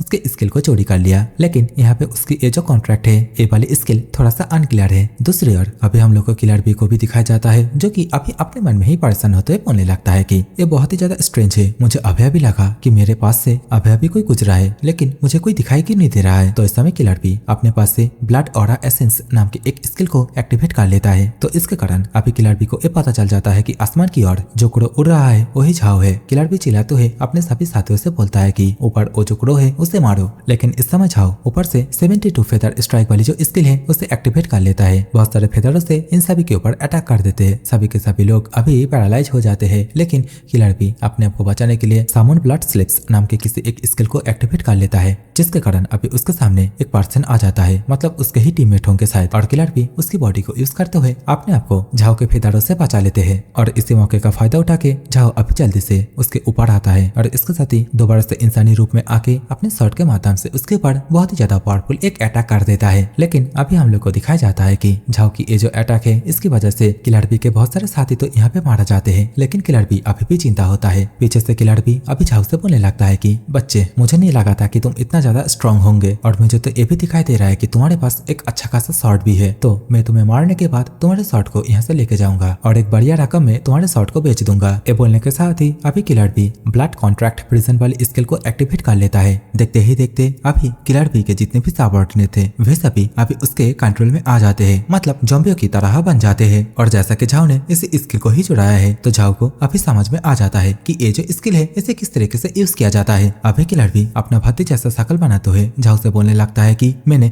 मेरे माइंड को चेंज कर लिया है और मैंने ये तय किया कि मैं तुम्हें पकड़ने के बाद तुम्हें एक ब्लड स्लेब बनाऊंगा और तुम्हारा जो शॉट है उसके माध्यम से मैं मेरे नकल्स को साफ करूंगा। किलर बी की मुंह से इन सभी बातों को सुनने के बाद झाओ बहुत ही ज्यादा गुस्सा हो जाता है, बोलने लगता है कि मैं तुझे पहले मारना नहीं चाहता था लेकिन तू मेरे शॉट के ऊपर अपनी नजर गड़ा के रखा है तो मैं तुझे यहाँ से जाने नहीं दे सकता। और ये बोलने के साथ ही झाओ अपने पास से ट्रांसफॉर्मेशन बिट को बाहर कर निकाल लेता है, उसे यूज करके सीक्रेट रियलम का एक टेलीपोर्टेशन गेट ओपन कर लेता है और उसके अंदर जाने लगता है। झाओ को अभी उसके अंदर जाते हुए देखने के बाद किलर भी बहुत ही ज्यादा हंसने लगता है और इसके साथ ही अपने सभी साथियों को लेके उसी गेट के अंदर दौड़ के जाने लगता है। गेट के अंदर का सीन दिखाया जाता है, ये एक वेयरवुल्व्स लैंड होता है सीक्रेट रियलम, और सामने की ओर हम लोग को बहुत सारे पावरफुल वेयरवुल्व्स को भी देखने के लिए मिलते हैं। पीछे से किलर भी अभी झाओ से बोलने लगता है कि साले तो इन सभी वेयरवुल्व के खाना बनने से अच्छा मेरा एक ब्लड स्लेब ही बन जाता। इसी समय सामने की ओर से एक बहुत ही बड़ा और पावरफुल वेयरवुल्व आता है जो कि शायद से बाकी वेयरवुल्फों का लीडर होता है। अभी बोलने लगता है कि इंसान जैसा कि तुम लोग यहाँ पे आए हो तो इसके बदले प्राइस चुकाओ। देखते ही देखते झाओ के सामने उसकी स्टेटस विंडो दोबारा से पॉपअप होती है जहाँ पे ये लिखा हुआ होता है कि ये एक वेयरवुल्फ कमांडर है, लेवल 40, लाइफ 80,000, मैजिक 40,000 और जो स्किल है वो है wolf howl rapid charge wolf attack. Zhao अभी इन सभी चीजों को देखने के बाद बहुत ही ज्यादा खुश हो जाता है और देखते ही देखते फ्लैट कॉन्ट्रैक्ट प्रिजन वाली जो स्किल है उसे भी एक्टिवेट कर लेता है। दोबारा से झाओ के पास नोटिफिकेशन आता है, बताया जाता है कि the contract is successful. Wolf lord अभी झाओ के सामने झुक जाता है, झाओ से बोलने लगता है कि मास्टर प्लीज आप अपना ऑर्डर दीजिए। तो झाओ अभी अपनी उंगलियों से किलर बी की ओर इशारा करते हुए बोलने लगता है कि जाओ उन सभी को मार दो। सामने की तरफ अभी जो कुछ भी हो रहा है इन सभी चीजों को देखने के बाद किलर भी पूरी तरीके से हक्का बक्का रह जाते हैं। उसे समझ में नहीं आता है कि आखिरकार जाओ उसका जो स्पेशल स्किल है उसे कैसे यूज कर पा रहा है। किलर भी अभी कुछ नहीं कर पाता है। देखते ही देखते जितने भी और उल्फ से फिर सभी एक साथ इन सभी के ऊपर धावा बोल देते हैं। सभी को गाजर मूली की तरह चापा चापा के खाने लगते हैं। किलर भी अभी इन सभी चीजों को देखने के बाद दौड़ के यहाँ से भागने की कोशिश करने लगता है, लेकिन उसका पैर किसी एक चीज पर अटक जाता है, जिसके कारण किलर भी अभी दौड़ते दौड़ते ही जमीन के ऊपर गिर जाता है। किलर भी के सामने अभी सभी के सभी और उल्फ भी आने लगते हैं। किलर भी बहुत ही ज्यादा घबरा जाता है, बोलने लगता है कि प्लीज मुझे माफ कर दो, मुझे जाने दो, मेरे पास जितने भी ट्रेजर है मैं उन सभी ट्रेजरों को तुम्हें दे दूंगा। झाओ जो कि क्रो के भेस में आसमान में उड़ रहा था वो अभी दोबारा से अपने ओरिजिनल स्टेट में आ जाता है, एक और उल्फ के कंधे के ऊपर चढ़ जाता है और इसके साथ ही किलर भी से ये पूछने लगता है कि क्या तुम मेरे इस डेमोक्लेस शॉट को पाना नहीं चाहते? चलो मैं तुम्हें इसे दे देता हूँ। झाओ की इस बात को सुनने के बाद किलर भी पूरी तरीके से घबरा जाता है। देखते ही देखते यहाँ पे बहुत ही जोरदार एक स्ट्राइक होता है और देखते ही देखते किलर भी का सिर अभी हम लोग को एक उल्फ के मुंह के अंदर दिखाई देता है, जहाँ पे बाकी जितने भी उल्फ है वो सभी मिलकर किलर भी को कच्चा ही चबा रहे होते हैं। झाओ दोबारा से टेलीपोर्टेशन गेट को ओपन करता है और सीधा टेलीपोर्ट होके अभी टाउन साइड में आ जाता है और इसके साथ ही अपने पास जो मास्क था उसे भी पहन के हुलिया पूरी तरीके से चेंज कर लेता है। झाओ कुछ देर तक जाता है तभी उसे साइड में दोबारा से याया दिखाई देती है, जहाँ पे याया अभी किसी एक और कैंडिडेट को मतलब एक और प्लेयर को उनके गिल्ड में आने के लिए इनवाइट कर रही होती है। तो इस समय झाओ दोबारा से डेथ क्रो में कन्वर्ट हो जाता है और इसके साथ ही याया का पीछा करने के बारे में भी सोचता है। याया अभी लड़की को ऑफर देने के बाद यहाँ से जाने लगती है, जहाँ पे लड़की भी अभी याया से बोलने लगती है कि सिस्टर मैं इसके बारे में जरूर सोचूंगी। देखते ही देखते याया अभी एक गली के अंदर घुस जाती है। कुछ देर जाने के बाद याया अपने कपड़े को उतारने लगती है। याया के बैक साइड में हम लोगों को एक स्कॉर्पियन के टैटू को भी दिखाई जाती है और इन सभी चीजों को झाओ एक ठरकी की तरह अभी लैंप पोस्ट के ऊपर से बैठे बैठे देख रहा होता है। याया को भी अभी कुछ अजीब सा ही लगती है। वो जल्दी से घूम के पीछे की ओर देखने लगती है और अपने मन में ही बोलने लगती है कि मुझे ऐसा लग रही है कि मानो कोई मुझे पीछे से देख रही है, लेकिन यह चीज बहुत ही ज्यादा स्ट्रेंज है। एज ए एसासिन मेरा जो इंस्टिंक्ट है वो कभी भी गलत नहीं होता। याया अभी इन सभी बातों को सोच रही थी। इसी समय झाओ अपने मन में ही सोचने लगता है कि अरे अरे रुको, यह चीज तो मैं भी भूल गई थी कि ये जो याया है ये मेरी तरह ही एक एसासिन है। झाओ अभी भी याया का पीछा करते हुए अपने मन में ही सोचने लगता है कि जो एसासिन होते हैं वो भी सेकंड ग्रेड के, वो तो बेसिकली हाई लेवल मॉन्स्टरों के साथ फाइट करने वाले जो टीम होती है उनके मेन कोड होते हैं। तो आखिरकार यहाँ पे क्या कर रही है? कुछ देर बाद याया को मोलिंग नाम के एक कैंडिडेट कॉल करती है, बोलने लगती है कि सिस्टर मैं आपके स्कॉर्पियन गिल्ड में ज्वाइन होने के लिए रेडी हूँ। तो याया बोलती है कि ये तो बहुत ही अच्छी बात है, चलो हम लोग कहीं पे मिलते हैं और जो कॉन्ट्रैक्ट है उसे भी साइन कर लेते हैं। और ये बोलने के साथ ही याया अभी गाना गुनगुनाते हुए यहाँ से जाने लगती है। कुछ देर बाद योनिमिंग स्पेशलिटी होटल को दिखाया जाता है और इसी जगह पे हम लोग को अभी याया को दिखाई जाती है, जो कि अभी कुछ देर पहले जो लड़की ने उसे कॉल की थी उसे ही यहाँ पे बुला के मार दी होती है। याया अभी एक साइको की तरह बोलने लगती है कि अगर रेयर प्रोफेशन को सभी लोग वेकनिंग करते हैं तो रेयर प्रोफेशन आखिरकार रेयर कैसे रहेंगे। और ये बोलने के साथ ही अभी बाय बाय करते हुए डेड बॉडी को यहीं पे छोड़ के याया इस जगह से चली जाती है और कमरे के अंदर जो कुछ भी हुआ है इन सभी चीजों को झाओ एक टहनी के ऊपर बैठ के खिड़की से देख रहा होता है। झाओ अभी ये सब कुछ देखने के बाद बोलने लगता है कि अगर मैं उस दिन इसकी बातों में आ जाता तो शायद से अभी तक तो मैं मारा ही जाता। और झाओ की ये बोलने के साथ ही ये वाली एपिसोड यहीं पे खत्म होती है।